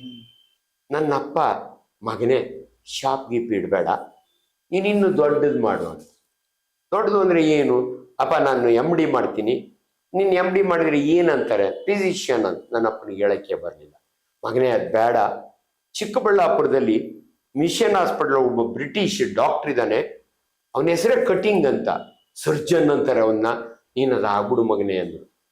ನಿಜವಾಗ್ಲು ನಾನು ಹೇಳ್ತೀನಿ, ನಾನು MD ಮಾಡಬೇಕು ಅಂತಿದ್ದೋನು, ನನ್ನ ಅಪ್ಪ ನನ್ನನ್ನು ಫಿಸಿಷಿಯನ್ ಅನ್ನಕ್ಕಾಗಲ್ಲ ಅಂತ MS ಜನರಲ್ ಸರ್ಜರಿ ಸೇರ್ಕೊಂಡು ಸರ್ಜನ್ ಆಗ್ತೀನಿ. ನನ್ನ ಅಪ್ಪನಿಗೆ ಎಷ್ಟು ಖುಷಿಯಾಗಿರ್ಬೇಕು. ತಂದೆ ತಾಯಿಗಳಿಗೆ ಮಕ್ಕಳು ಕೊಡುವಂಥ ಬಳುವಳಿ ನನ್ನ ಅಪ್ಪನಿಗೆ ಅಷ್ಟೊಂದು ಸಂತೋಷ, ಅಷ್ಟೊಂದು ಇದು. ಈ ತಂದೆ ತಾಯಿಗಳಿಗೆ ಎಷ್ಟು ಆಸೆ ಇರುತ್ತೆ ಅನ್ನೋದಕ್ಕೆ ಹಳೆ ನೆನಪೊಂದು ಹೇಳ್ತೀನಿ ನಿಮಗೆ. ನಮ್ಮದು SSLC ರಿಸಲ್ಟ್ ಬರುತ್ತೆ. SSLC ರಿಸಲ್ಟ್ ಬಂದಾಗ ನಾನು ಊರಲ್ಲಿದ್ದೆ, ನಾನು ಅಂಗಡಿ ಒಳಗೆ ವ್ಯಾಪಾರ ಮಾಡೇನಲ್ಲ, ಅವತ್ತು ನಮ್ಮ ಊರಿಗೆ ಬಂದಿದ್ದೆ. ರಿಸಲ್ಟ್ ಅವಾಗ ನ್ಯೂಸ್ ಪೇಪರ್ನ ಬರೋದು ಪ್ರಜಾವಾಣಿಯಲ್ಲಿ. ನಮ್ಮೂರಿಗೆ ಪೇಪರ್ ಅದು ನಾರಾಯಣ್ ಶೆಟ್ರ್ ಅಂತ ಇದ್ರು, ಅವ್ರ ಅಂಗಡಿಗೆ 12:12ವರೆಗೆ ಬರೋದು. ನಮ್ಗೆ ಅಲ್ಲಿವರೆಗೂ ತಡ್ಕೊಳಕ್ಕಾಗಲ್ವಲ್ಲ. ಅಲ್ಲಿಂದ ಮಾರ್ಸಂದ್ರಕ್ಕೆ ಒಂದು ಸೈಕಲ್ ಇತ್ತು ಹಳೇದು, ಕತ್ರೆ ಕಾಲು ಹೊಡ್ಕೊಂಡು ಅಲ್ಲೋದ್ರೆ ಇನ್ನು ಬೇಗ ನೋಡ್ಬೋದಲ್ಲ ರಿಸಲ್ಟ್ ಅಂತ ನಾನು 17,161 ನನ್ನ ಆಗಿನ ಕಾಲದ ನಂಬರ್ ಕ್ಯಾಲೆಂಡರ್ ಮೇಲೆ ಬರೆದ್ಬಿಟ್ಟು ನಮ್ಮೂರಿನಲ್ಲಿ 7 ಜನ SLC ಕೂತಿದ್ದು ಆ ಸಾರಿ. ನಾನು ನನ್ನ ಅಮ್ಮನಿಗೆ ಹೇಳ್ಬಿಟ್ಟು, ಅಮ್ಮ ನಾನು ಅಲ್ಲಿ ರಿಸಲ್ಟ್ ನೋಡ್ಕೊಂಡ್ ಬರ್ತೀನಿ ಅಂತ ಹೇಳ್ಬಿಟ್ಟು, ನನ್ನ ಅಪ್ಪ 6 ಕಟ್ಕೊಂಡು ಹೊಲ ಉಳಕ್ಕೆ ಹೋಗಿದ್ದಾರೆ, ಬರ್ತೀನಿ. ಬಂದರೆ ಆ ಮಾರ್ಸಂದ್ರದಲ್ಲಿ ಮೂರ್ತಿ ಅಂತ ಒಂದು ಚಿಕ್ಕ ಅಂಗಡಿ, ಹೋಟ್ಲು, ಟೀ ಮಾಡೋರು, ನಮ್ಮ ಅಣ್ಣನ ಫ್ರೆಂಡ್ ಅವರು. ಏನೋ ಮರಿ ಅಂದ್ರು, ಅಂಕಲ್ ರಿಸಲ್ಟ್ ನೋಡಕ್ ಬಂದಿದ್ದೀವಿ ಅಂತ. ಸರಿ ಅಂದ್ಬಿಟ್ಟು ಬಂತು ಪೇಪರು. ಫಾಸ್ಟ್ ಕ್ಲಾಸ್ನ ನೋಡ್ತೀನಿ, ನನ್ನ ನಂಬರೇ ಇಲ್ಲ, ಫೇಲ್ ಆಗ್ಬಿಟ್ಟಿದ್ದೀನಿ ಅಂತ ಭಯ ಆಗೋಯ್ತು. ಅವರು ವಿದ್ಯಾವಂತರಲ್ಲ, ಮರಿ ಸೆಕೆಂಡ್ ಕ್ಲಾಸ್ನ ನೋಡು ಅಂದರು. ಕೃಷ್ಣಂದು ನೋಡಿದೆ, ನನ್ನ ಪಾಪ ಇವತ್ತಿಲ್ಲ ಅವನು. ನೋಡ್ತೀನಿ ಇಬ್ಬರದು ಇಲ್ಲ. ಅವ್ರು ತಮಾಷೆಗೆ ಮರಿ ಒಂದ್ಸರಿ ಫಸ್ಟ್ ಕ್ಲಾಸ್ನಾಗೂ ನೋಡ್ಬಿಡು ಅಂದರು. ನೋಡ್ತೀನಿ ನನ್ನ ನಂಬರ್ ಫಸ್ಟ್ ಕ್ಲಾಸ್ನಾಗ ಇದೆ, 17,161. ಎಂಥ ಖುಷಿಯಾಗಿರ್ಬೇಕು. ಪಾಪ ನನ್ನ ಫ್ರೆಂಡ್ ಫೇಲ್ ಆಗಿತ್ತು, ಅವನು ಇಲ್ಲೇ ಇರ್ತೀನಿ ಅಂದ. ನಾನು ಸೈಕಲ್ ಹೊಡ್ಕೊಂಡು ಊರಿಗೆ ಹೋಗ್ಲಿಲ್ಲ, ವಾಪಸ್ಸು ಅಂಗಡಿಗೆ ಹೊರಟೋದೆ. ಅಲ್ಲೆಲ್ಲರಿಗೂ ಚಾಕ್ಲೇಟ್ ಕೊಡೋಣ, ನಾನು ಪಾಸ್ ಆಗಿದ್ದೀನಲ್ಲ. ನಮ್ಮೂರಿಗೆ ನಾನೇ ಮೊದಲನೇ ಫಸ್ಟ್ ಕ್ಲಾಸ್ SSLC. ನಮ್ಮ ಅಣ್ಣ ಮಾತ್ರ ಆಗಿನ ಕಾಲದಲ್ಲಿ ಬರೀ ಪಾಸ್ ಆಗಿದ್ದ. ಹೇಳಿದೆ, ಅಪ್ಪ ಫಸ್ಟ್ ಕ್ಲಾಸ್ ಬಂದೀನಿ ಅಂತ. ನನ್ನಪ್ಪ ಪೇಪರ್ ತೊಗೊಂಡು ಅದನ್ನು ಮಾರ್ಕ್ ಮಾಡಿಸ್ಕೊಂಡು ಒಂದು ಚೊಂಬು ನೀರು ಕುಡಿದ್ಬಿಟ್ಟು ಪೇಪರ್ ತಗೊಂಡು ಸುತ್ತು 10ಊರಿಗೆ ಹೇಳ್ಕೊಂಬರ್ತೀನಿ, ನನ್ನ ಮಗ ಫಸ್ಟ್ ಕ್ಲಾಸ್ ಬಂದಿದ್ದೀನಿ. ಇನ್ನೆಂಥ ಆಸೆ ಇರಬೇಕು. ಇವತ್ತು ನೆನಪಿದೆ ನನ್ನ ಅಪ್ಪ, ನನ್ನ ಮಗ ಫಸ್ಟ್ ಕ್ಲಾಸ್ ಬಂದಿದ್ದಾನೆ ಅಂತ. ಇವೆಲ್ಲ ಹಳ್ಳಿಯಿಂದ ಬಂದ ಮಕ್ಕಳ ಕರ್ತವ್ಯ. ಇವತ್ತು ಒಂದು MBBS, ನಾನು ಪ್ರೊಫೆಸರ್ ಇದ್ದೀನಿ, ಚೇರ್ಮನ್ ಇದ್ದೀನಿ ಒಕ್ಕಲಿಗರ ಸಂಘದಲ್ಲಿ, ಒಂದು ಸೀಟು 1.25 ಕೋಟಿ. ಲೆಕ್ಕ ಹಾಕೊಳ್ಳಿ, ನನ್ನ ಅಪ್ಪನ ಜೋಬ್ನ 3 ಕಾಸು ಇರ್ತಿರಲಿಲ್ಲ. ನಾನು ಮೆಡಿಕಲ್ ಸೀಟ್ ತೊಗೊಂಡು ನನ್ನ ಅಪ್ಪನ ಜೋಬ್ನಲ್ಲಿ 1.25 ಕೋಟಿ ಇದೆ. ಖಂಡಿತ. ಒಂದು ಯಾವುದೋ ಸರ್ಕಾರಿ ಶಾಲೆಯಲ್ಲಿ ಓದಿದಂಥವರು ಇವತ್ತು ವೈದ್ಯಕೀಯ ಪದದಲ್ಲಿ ಯಶಸ್ವಿ ವ್ಯಕ್ತಿ. ಅವರ ತಂದೆ ಈ ಚಿಮ್ಮಣ್ಣಿ ದೀಪದಲ್ಲಿ ಅವರನ್ನು ಓದಿಸಿದ್ರಂತೆ, ಇವತ್ತು ಅವರು ಸಮಾಜಕ್ಕೆ ಪ್ರಜ್ವಲಿಸುವಂತಹ ದೀಪವಾದರು. ಅದು ನಮ್ಮ ಹೆಮ್ಮೆ, ನಮಗೊಂದು ಹಿರಿಮೆ. ಅಂಜನಪ್ಪ ಸರ್, ನಿಮ್ಮ ವೈದ್ಯಕೀಯ ಪದವಿ ಆದಮೇಲೆ ಜನರಲ್ಲಿ ಸೇವೆ ಮಾಡುವಂಥ ಒಂದು ಅವಕಾಶ ನಿಮ್ಗೆ ಸಿಕ್ತು. ಸಾವಿರಾರು ಬದುಕಿಗೆ ನೀವು ಆಶಾಕಿರಣವಾದ್ರಿ. ಆ ಸಂದರ್ಭದಲ್ಲಿ ನಿಮ್ಗೆ ಎಷ್ಟು ಖುಷಿ ಕೊಡ್ತು? ಜನ ಸೇವೆ ಮಾಡುವಂಥ ಒಂದು ತುಡಿತ ಇರುವವರಿಗೆ ಒಂದು ಒಳ್ಳೆಯ ಪ್ಲಾಟ್ಫಾರ್ಮ್ ಸಿಕ್ಕಿದಾಗ ಅದನ್ನು ಎಷ್ಟು ಎಂಜಾಯ್ ಮಾಡ್ಕೊಂಡು ಮಾಡಿ. ಇಲ್ಲಿ ಇನ್ನೊಂದು ಮಾತು ಹೇಳ್ತೀನಿ ನಿಮಗೆ, every profession is A Nobel profession. ಕಸ ಹೊಡೆಯೋದು ಕೂಡ, ಕಸ ಹೊಡೆದ್ರೆ ನಾವು ಕೂತ್ಕೊಳ್ಳೋಕ್ಕಾಗತ್ತೆ. ಆದರೆ ನನ್ನ ಜೀವನದಲ್ಲಿ 2 ನೋಬ್ಲೆಸ್ಟ್ ಪ್ರೊಫೆಷನ್. ಒಂದು ವೈದ್ಯರು, ಯಾಕಂದರೆ ಎಲ್ಲರೂ ಹೇಳ್ತಾರೆ ವೈದ್ಯ ನಾರಾಯಣ ಹರಿ ಅಂತ. ನಾನು MBBS ಹೋದಾಗ ಇದಕ್ಕೆ ಭಾಳ ಅರ್ಥ ಇತ್ತು, ಭಾಳ ರೆಸ್ಪೆಕ್ಟ್ ಇತ್ತು. ಅನ್ಫಾರ್ಚುನೇಟ್ಲಿ ಇವತ್ತು ನಮ್ಮ ತಪ್ಪೋ ಜನಗಳ ತಪ್ಪೋ ಅದಕ್ಕೆ ವ್ಯಾಲ್ಯೂ ಕಡಿಮೆ. ಆದರೆ one more profession, teachers profession. President of India ಕೂಡ ತನ್ನ ಟೀಚರ್ ಕಾಲಿ ನಮಸ್ಕಾರ ಮಾಡ್ತಾನೆ. ಆ ಪ್ರೊಫೆಷನ್ ನನಗೆ ಒಂದು ಆಸೆ ಇತ್ತು, ಮೆಡಿಕಲ್ ಕಾಲೇಜ್ನಲ್ಲಿ I should become A teacher ಅಂತ.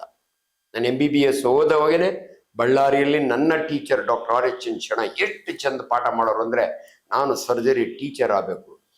ಮೆಡಿಕಲ್ ಕಾಲೇಜ್ನ 2 ಕ್ಯಾಟಗರಿ ಟೀಚರ್ಸ್ ಇದ್ದಾರೆ.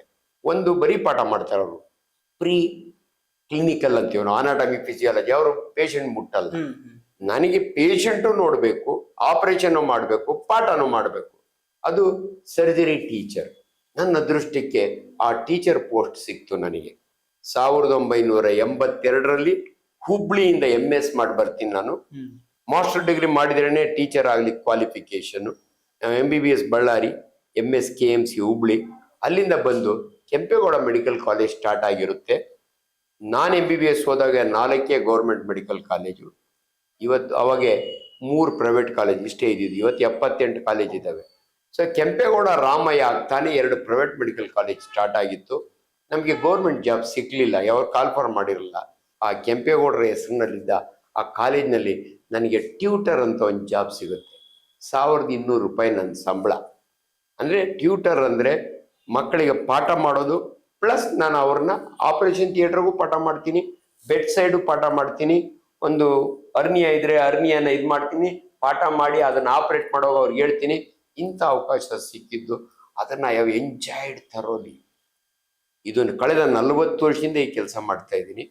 ಸೊ ಅಲ್ಲಿಂದ ಶುರುವಾಗಿದ್ದು. ಲೆಕ್ಚರರಿಂದ ಅಸಿಸ್ಟೆಂಟ್ ಪ್ರೊಫೆಸರ್ ಆದೆ, ಅಸಿಸ್ಟೆಂಟ್ ಪ್ರೊಫೆಸರಿಂದ ಅಸೋಸಿಯೇಟ್ ಪ್ರೊಫೆಸರ್ ಆದೆ, ಪ್ರೊಫೆಸರ್ ಆದೆ, ಮೆಡಿಕಲ್ ಸೂಪರ್ಡೆಂಟ್ ಆದೆ. ಕೆಂಪೇಗೌಡ ಒಳಗೆ ಅನ್ನ ಹಾಕಿದ ಸಂಸ್ಥೆ.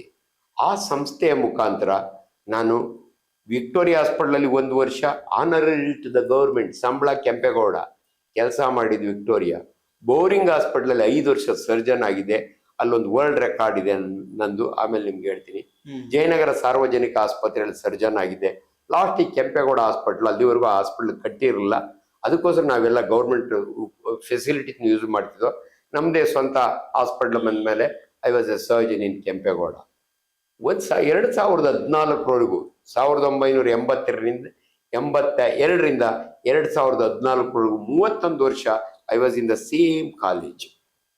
ಆ ಸಮಯದಲ್ಲಿ ನನ್ನ ಮಗ doctor Arjun, my only son, ಸುಳ್ಯೊಳಗೆ MBBS ಮಾಡ್ತಾನೆ. ಅವನು ಅಳಿಕೆಯಿಂದ PUC ಮುಗಿಸಿ ಸುಳ್ಯೊಳಗೆ ಮಾಡ್ತಾನೆ. ಅದಾದ್ಮೇಲೆ ಅವನು ಕೆಂಪೇಗೌಡ ಬಂದು ನಮ್ಮಲ್ಲೇನೆ ಸೀನಿಯರ್ ಹೌಸ್ ಸರ್ಜನ್ ಆಗಿ ಜಾಯ್ನ್ ಆಗ್ತಾನೆ.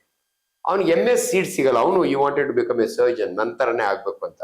ಅನ್ಫಾರ್ಚುನೇಟ್ಲಿ ಅವನಿಗೆ ಮೆರಿಟ್ನಾಗ ಸಿಗಲ್ಲ. ಆಗ ಕೆಂಪೇಗೌಡದೊಳಗೇನೆ ಅಲ್ಲಿನ ಪ್ರೆಸಿಡೆಂಟ್ ಕೇಳ್ತೀನಿ, ನನ್ನ ಮಗನಿಗೆ ನಾನೇ ಇಲ್ಲಿ ಟೀಚರ್ ಇದ್ದೀನಿ, ನನಗೆ ಸೀಟ್ ಬೇಕು ಅಂದ್ರೆ ಅವ್ರು ಹೇಳ್ತಾರೆ 1,35,00,000ಕ್ಕೆ ಆಲ್ರೆಡಿ ಸೇಲ್ ಆಗಿದೆ. ಸೇಲ್ ಅಂದ್ರೆ ಯಾರೋ ಒಬ್ರು ಸರ್ಜನ್ ಪೂನಾದವರು ಅವ್ರ ಮಗನಿಗೆ ತಗೊಂಡಿದ್ದಾರೆ, ನೀವು ನಮ್ಮ ಟೀಚರ್ 10 ಲಕ್ಷ ಕಡಿಮೆ ಕೊಡ್ತೀನಿ, ಆರ್ ಯು ರೆಡಿ ಅಂದರು. ನಾನು ಎಷ್ಟು ದುಡ್ಡು ಅಲ್ಲಿದ್ದೆ, ನಾವೆಲ್ಲ ಕಟ್ಪಟ್ಟು ಅರ್ನ್ ಮಾಡಿದವರು. ಇಲ್ಲ ಸರ್ ಅಂದೆ. I became A professor till ನನ್ನ ಮಗ 3 ವರ್ಷ ತಗೋತಾನೆ ಪಾಸ್ ಮಾಡಲಿಕ್ಕೆ. ಅದು 3 ವರ್ಷ ಕೋರ್ಸು. ಕುಪ್ಪಂನಲ್ಲಿರ್ತೀನಿ. ಅದಾದ ನಂತರ ಸಂಭ್ರಮ್ ಮೆಡಿಕಲ್ ಕಾಲೇಜ್ KGFನಲ್ಲಿ become dean of that college.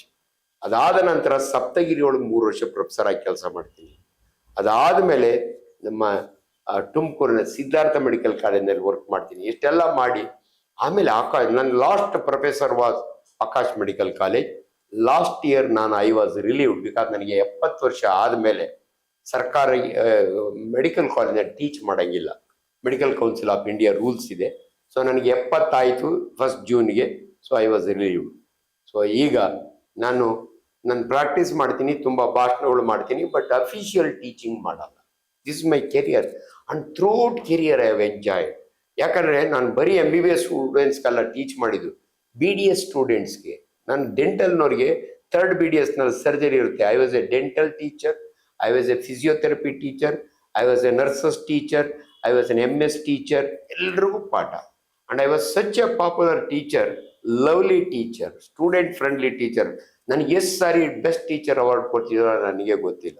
I get so many best teacher awards from my students. ಇದು ಸರ್ ನೀವು ಹೇಳಿದ್ರಿ, I am such A inspiring story. ಒಬ್ರು ಸಮಾಜ ಸೇವಕರು, ಒಬ್ರು ಜನನಾಯಕರು, ಒಬ್ರು ವೈದ್ಯಕೀಯ ಕ್ಷೇತ್ರ, ಇದೆಲ್ಲದರ ಒಂದು ಹೆಗ್ಗುರುತು ಅಂಜನಪ್ಪ ಸರ್. ಸರ್, ಈ ಸಮಾಜ ಸೇವೆ, ಜನಸೇವೆ ಮತ್ತು ವೈದ್ಯಕೀಯ, ಇವ 3ರಲ್ಲಿ ಇಂಟ್ರೆಸ್ಟಿಂಗ್ ಸಬ್ಜೆಕ್ಟ್ ಯಾವುದು ನಿಮ್ಗೆ? ಎಲ್ಲ ಕೂಡ ಇಂಟ್ರೆಸ್ಟಿಂಗ್. ಅದ್ರೊಳಗೆ ನಿಮ್ಗೆ ಹೇಳ್ತೀನಿ, ನನಗೆ ರಾಜ್ಯೋತ್ಸವ ಪ್ರಶಸ್ತಿ ಬರುತ್ತೆ, ಹೈಯೆಸ್ಟ್ ಅವಾರ್ಡ್ ಇನ್ ಕರ್ನಾಟಕ. ನನಗೆ ಹೆಂಗ್ ಬಂತು ಅಂದ್ರೆ ನಿಮ್ಗೆ ಆಶ್ಚರ್ಯ ಆಗುತ್ತೆ. 2019 ಯಡಿಯೂರಪ್ಪನವ್ರು ಚೀಫ್ ಮಿನಿಸ್ಟರ್ ಆಗಿದ್ದಾಗೆ ನನಗೆ ಬರುತ್ತೆ.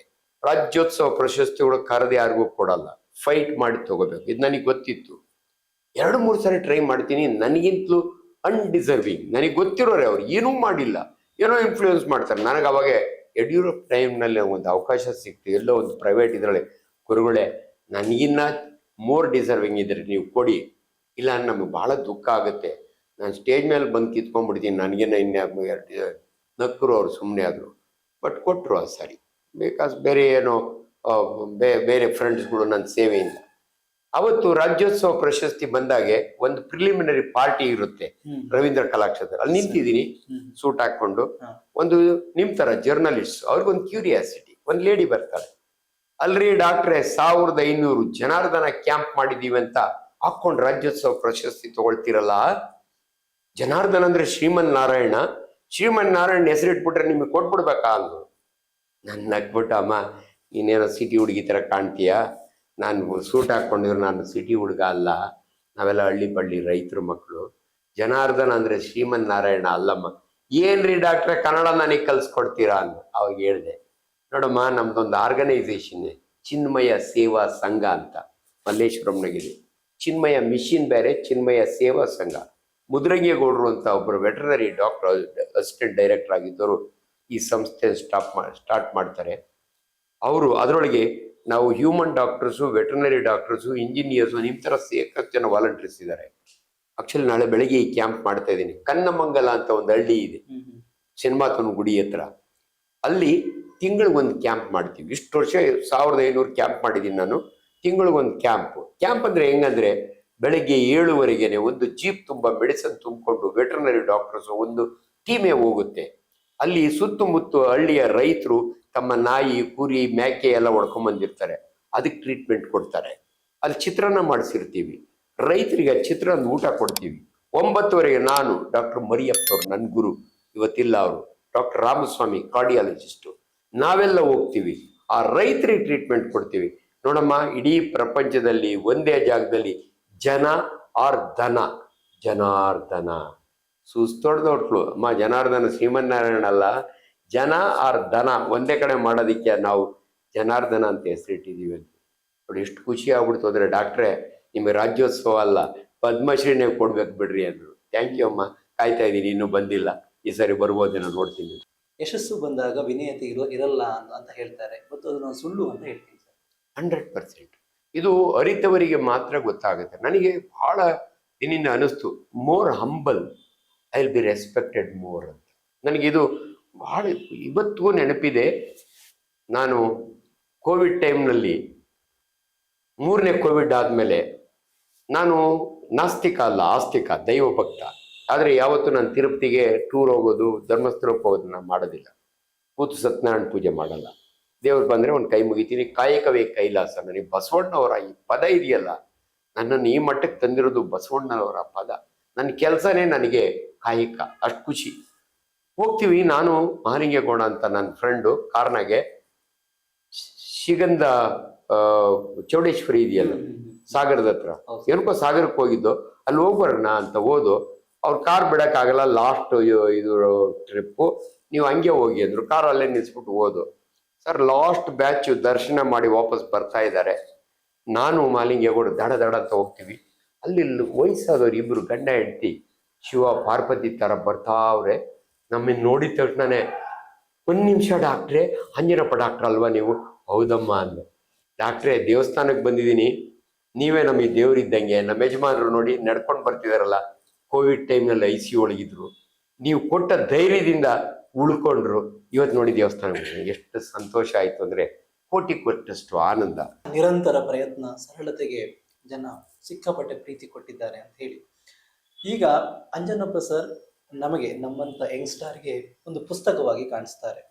ಪುಸ್ತಕದ ಒಂದು ಅಧ್ಯಾಯ ಭಾವನಾತ್ಮಕವಾಗಿ ಕೂಡಿದೆ ಅಂತ ಹೇಳಿದ್ರೆ ಅದು ಯಾವ ಅಧ್ಯಾಯ ಸರ್? ಎಲ್ಲ ಭಾವನೆ ಅನ್ನೋದು ಎಲ್ಲರನ್ನು ಪ್ರೀತಿಸ್ಬೇಕು, ಅದು ಮೊದಲನೇ ಇದು. ಯಾರೇ ಆಗಲಿ ಆ ನೇಚರ್ ಬರಬೇಕು. ಎಲ್ಲ ಒಂದು ಪ್ರತಿಯೊಂದರಲ್ಲೂ ಒಂದು ಪ್ರೀತಿ ಕಾಣಬೇಕು, ಇದು ಭಾಳ. And always encourage. ನಾನು ಭಾಳ ಜನ ಸ್ಟೂಡೆಂಟ್ಸ್ಗೆ ಕಾಲೇಜ್ನಲ್ಲಿ ಭಾಷಣ ಮಾಡೋದು, ನೋಡು ಮರಿ, ನೀನೇನನ್ನ ಅಚೀವ್ ಮಾಡಿದರೆ ನೀನನ್ನು ಕರೆದು ನೀನು ಬೆಂತಟ್ಟಬೇಕು, ಶಾಲೆಯವರು ಬಹುಮಾನ ಕೊಡಬೇಕು, ನಿಮ್ಮ ಊರಿನವರೆಲ್ಲ ಅಪ್ರಿಷಿಯೇಟ್ ಮಾಡಬೇಕು.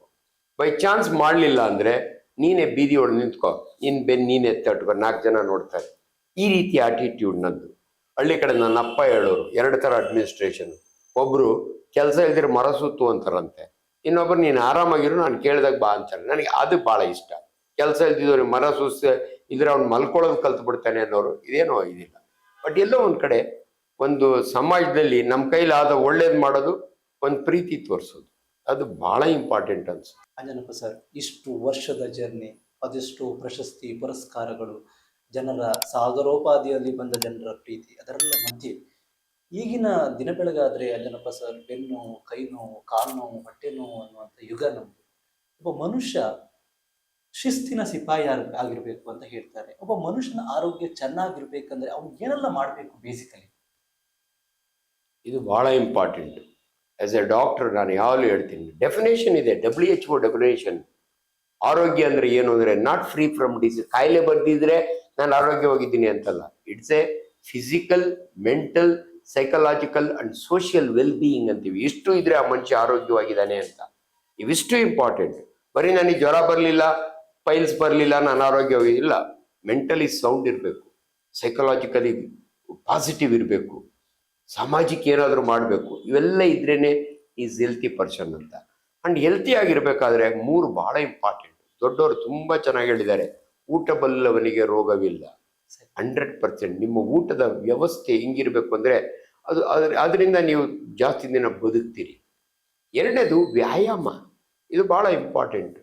ಭಾಳ ಜನ ನಾನು ಕಾರ್ಡಿಯಾಲಜಿಸ್ಟ್ ಅಲ್ಲ, ಗ್ಯಾಸ್ಟ್ರೋಎಂಟ್ರಾಲಜಿಸ್ಟ್, ಅವ್ರು ಹೇಳ್ತಾರೆ ನೀವು ದಿನಕ್ಕೆ ಅಟ್ಲೀಸ್ಟ್ 35 ನಿಮಿಷ, at least 5 days in a week ನೀವು ವಾಕ್ ಮಾಡಿದರೆ, ಡಾಕ್ಟರ್ ಮಂಜುನಾಥ್ ಹೇಳೋದು ನಾನು ಕೇಳಿದ್ದೀನಿ, ನಿಮ್ಮ ಹೃದಯಕ್ಕೆ ತುಂಬ ಒಳ್ಳೆಯದು ಅಂತಾರೆ. ಸೊ ವ್ಯಾಯಾಮ, ಆಹಾರ ಮತ್ತು ಮನಸ್ಸಿನ ಯೋಚನೆ, ಟೆನ್ಷನ್. ಇವತ್ತು ಎಷ್ಟೋ ಜನಕ್ಕೆ ಬಾಮ ಹರೀಶ್ ಮಗ ಇವತ್ತು ಹಾರ್ಟ್ ಅಟ್ಯಾಕ್ ಆಗಿ ಸತ್ತೋಗಿದ್ದಾನೆ ಪಾಪ, 29 ವರ್ಷ. ಪುನೀತ್ ರಾಜ್ಕುಮಾರ್ ಸತ್ತಾಗ ನಾನು ಟಿ ವಿ ಒಳಗೆ ಮಾತಾಡಿದ್ದೆ. ಸ್ಟ್ರೆಸ್ ಆ್ಯಂಡ್ ಸ್ಟ್ರೈನ್ ಮನುಷ್ಯನಿಗೆ ಈ ಇದಾವಲ್ಲ, ಲಿಮಿಟೇ ಇಲ್ಲ ನೋಡಿ. ಮೊದಲಿಗೆ ಅಪ್ಪ ರಿಟೈರ್ಡ್ ಆಗೋ ಅಷ್ಟೊತ್ತಿಗೆ ಒಂದು ಮನೆ ಮಾಡಿರೋ ಸಾಕು ಅಂತ ಅಂದ್ಕೊಳ್ಳೋನು. ಇವತ್ತು 30 ವರ್ಷಕ್ಕೆ ಯಂಗ್ಸ್ಟರ್ಸ್ಗೆ ಮನೆ ಬೇಕು, 2 ಕಾರ್ ಬೇಕು, ದೊಡ್ಡ ಇದು ಬೇಕು, ಹುಡುಗಿ ಬೇಕು, ಚೆನ್ನಾಗಿರೋ ಈ ರೀತಿಯ ಈ ರೇಸ್ ಇದೆಯಲ್ಲ, ಅದನ್ನು ಬಿಡಬೇಕು. ಅದು ಭಾಳ ಇಂಪಾರ್ಟೆಂಟ್. ಮನುಷ್ಯ ಲಾಂಗಿವಿಟಿ ಬರಬೇಕು ಅಂದರೆ, ಬದುಕಬೇಕು ಅಂದರೆ, ನಮ್ಮ ಮುಂದೆ ಎಕ್ಸಾಂಪಲ್ ಇದೆ. ನಡೆದಾಡುವ ದೇವರು ಶ್ರೀ ಶಿವಕುಮಾರ ಸ್ವಾಮಿಗಳು 111 ವರ್ಷ ಬದುಕ್ತಾರೆ. ಆ್ಯಕ್ಚುಲಿ ಅವ್ರು 120 ವರ್ಷ ಬದುಕಿದ್ರು. ಯಾಕಂದರೆ ಮನುಷ್ಯನಿಗೆ ದೇವರು ಕೊಟ್ಟರೆ ಆಯುಷ್ಯು 100 ವರ್ಷ ಅಲ್ಲ, 120. ಅವ್ರ ಡೇಟ್ ಆಫ್ ಬರ್ತ್ ಏನೋ ಟ್ಯಾಲಿ ಆಗಿಲ್ಲ, 120 ವರ್ಷ. ಸೊ ಅವರ ನೋಡಿ ಸಮಾಜ ಸೇವೆ, ಅನ್ನದಾಸೋಹಿ, ವಿದ್ಯಾದಾಸೋಹಿ, ತ್ರಿವಿಧ ದಾಸೋಹಿ ಅಂತಾರೆ ಅವ್ರನ್ನ. ಸೊ ಒಳ್ಳೆ ಕೆಲಸ ಮಾಡೋದ್ರಿಂದ ಲಾಂಗಿವಿಟಿ ಬರುತ್ತೆ. ಅದು ಯಾಕಂದರೆ ವಿಜ್ಞಾನ ಹೇಳುತ್ತೆ, ವೆನ್ ಯು ಆರ್ ಹ್ಯಾಪಿನೋ, ನಮ್ಮ ದೇಹದಲ್ಲಿ ಹ್ಯಾಪಿ ಹಾರ್ಮೋನ್ಸ್ ಇದ್ದಾವೆ, ಎಂಡಾರ್ಫಿನ್ಸ್ ಅಂತೀವಿ ನಾವು, ಅವು ಜಾಸ್ತಿ ಆಗ್ತವೆ, ನಿಮ್ಮ ಆಯುಸ್ ಜಾಸ್ತಿ ಆಗುತ್ತೆ. ಅದೇ ಕೋಪ, ಸಿಟ್ಟು ಬಂದರೆ ಇನ್ನೊಂದು ಹಾರ್ಮೋನ್ ಇದೆ, ಅಡ್ರಿನಲಿನ್ ಅಂತೀವಿ ನಾವು, ಸ್ಟ್ರೆಸ್ ಹಾರ್ಮೋನ್ ಅಂತೀವಿ. ದೇವರು ಇದನ್ನು ಕೊಟ್ಟಿರೋದು ನಿಮ್ಗೆಲ್ಲಾದ್ರೂ ಕಷ್ಟ ಇದ್ದಾಗ ಎಸ್ಕೇಪ್ ಆಗಲಿಕ್ಕೆ. ನಾನು ತುಂಬ ಜನಕ್ಕೆ ಎಕ್ಸಾಂಪಲ್ ಹೇಳ್ತೀನಿ. ಕಾಂಪೌಂಡರ್ ನಿಂತ್ಕೊಂಡು ಮೊಬೈಲ್ ನೋಡ್ತೀರಿ, ಸಡನ್ನಾಗಿ ಹಾವು ಬಂದ್ಬಿಡುತ್ತೆ. ನಿಮ್ಗೆ 2 ಪಾಸಿಬಿಲಿಟಿ, ಇಲ್ಲದ್ರೆ ಹಾವನ್ನು ಹೊಡೆದಾಕ್ಬೇಕು, ಇಲ್ಲದ್ರೆ ಕಾಂಪೌಂಡ್ ಜಂಪ್ ಮಾಡಬೇಕು. ಫೈಟ್ ಆರ್ ಫ್ಲೈಟ್ ಅಂತೀವಿ. ಸೊ ದೇವ್ರು ಕೊಟ್ಟಿರೋದು ಅದಕ್ಕೆ. ಅದನ್ನ ಮಿಸ್ಯೂಸ್ ಮಾಡಿಕೊಂಡು ಸಿಗ್ದವ್ರ ಜೊತೆ ಜಗಳ, ಆಟೋದನ್ ಜೊತೆ ಜಗಳ, ಹೆಂಡತಿ ಜೊತೆ ಜಗಳ, ಸ್ಕೂಲ್ ಟೀಚರ್ ಜೊತೆಗೆ ಜಗಳ, ಡಾಕ್ಟ್ರುಗಳ ಜೊತೆ, ಹಿಂಗೆ ಮಾಡೋರಿಗೆ ಆಯುಸ್ ಕಡಿಮೆ ಆಗುತ್ತೆ. ಯಾಕಂದ್ರೆ ಅವ್ನು ಅಡ್ರಲ್ಲಿ ಪಂಪ್ ಹೊಡೆದು BP ಬಂದು ಸತ್ತೋಗ್ತಾರೆ. ಅದರಿಂದ ದಯವಿಟ್ಟು ಜನಗಳು ಎಷ್ಟು ಸಾವಧಾನವಾಗಿ ಬದುಕಲಿಕ್ಕೆ ಸಾಧ್ಯ. ಅಫ್ಕೋರ್ಸ್ ಡಿಫಿಕಲ್ಟಿ ಮಾಡರ್ನ್ ವರ್ಲ್ಡ್ನಾಗ, ಈ ಟ್ರಾಫಿಕ್ನೊಳಗೆ, ಈ ಜಂಜಾಟದಲ್ಲಿ ನಮ್ಗೆ ಹೇಳೋದು ಈಸಿ. ಬಟ್ ಎಕ್ಸಾಂಪಲ್ಸ್ ಇದ್ದಾವೆ. ಋಷಿಮುನಿಗಳು ಹಿಮಾಲಯದಲ್ಲಿ 150, ನಾನು ಭಾಳ ಸರಿ ಹೇಳ್ತೀನಿ, 150 ಯಾಕ್ರಿ, 500 ವರ್ಷ ಬದುಕ್ಬೋದು. ಯಾಕಂದರೆ ಅವ್ರಿಗೇನು ಹೆಂಡ್ತಿಗೆ ನೆಕ್ಲೆಸ್ ಕೊಡ್ಸಂಗಿಲ್ಲ, ಮಕ್ಕಳಿಗೆ ಸೀಟ್ ಇಟ್ಟು ಒದ್ದಾಡಂಗಿಲ್ಲ. ಅಂದರೆ no stress and strain. So ಮನುಷ್ಯನಿಗೆ ತುಂಬ ಸ್ಟ್ರೆಸ್ ಆ್ಯಂಡ್ ಸ್ಟ್ರೈನ್ ಇರಬಾರ್ದು. ಇರುವುದಲ್ಲಿ ತೃಪ್ತಿ ಪಡಬೇಕು. ಆಸೆ ಇರುತ್ತೆ, ಇಲ್ಲ ಅನ್ನಲ್ಲ. ನನಗೆ ರಾಜ್ಯೋತ್ಸವ ಬರಬೇಕು ಅನ್ನೋ ಆಸೆ ಇದೆ, ಯಾಕಂದ್ರೆ ನಾನು ಕಷ್ಟಪಟ್ಟಿದ್ದೀನಿ. ಹಂಗೆ ಅನ್ರೀಸನಬಲ್ ಇದಿರಬಾರ್ದು. ನನಗೆ ನೊಬೆಲ್ ಅವಾರ್ಡ್ ಬರಬೇಕು ಅಂತ ಅಲ್ಲ, ಬರಲ್ಲ, ಅದು ಗೊತ್ತಿರಬೇಕು. ನನಗೆ definitely I deserve A Rajyotsava ಪ್ರಶಸ್ತಿ ಫಾರ್ ಮೈ ವರ್ಕ್. ಬೇರೆಯವ್ರಿಗೆ ಕಂಪೇರ್ ಮಾಡಿದರೆ ಪದ್ಮಶ್ರೀ ನನಗೆ ಬರಬೇಕು ಆಸೆ ಇದೆ. ಬಂದರೆ ಸಂತೋಷ, ಬರಲಿಲ್ಲ ಅಂದರೆ ಇಟ್ ಡಸಂಟ್ ಮ್ಯಾಟರ್. ಈ ರೀತಿ ಮನುಷ್ಯ ಬದುಕೋದನ್ನ ಕಲ್ತ್ರೆ ಮನುಷ್ಯ ಲಾಂಗಿವಿಟಿ ಇರುತ್ತೆ. ಆರೋಗ್ಯ ಮಾತ್ರ ಎಲ್ಲರೂ ಹೇಳ್ದಂಗೆ ಆರೋಗ್ಯವೇ ಭಾಗ್ಯ. There is no doubt in it. Health is wealth.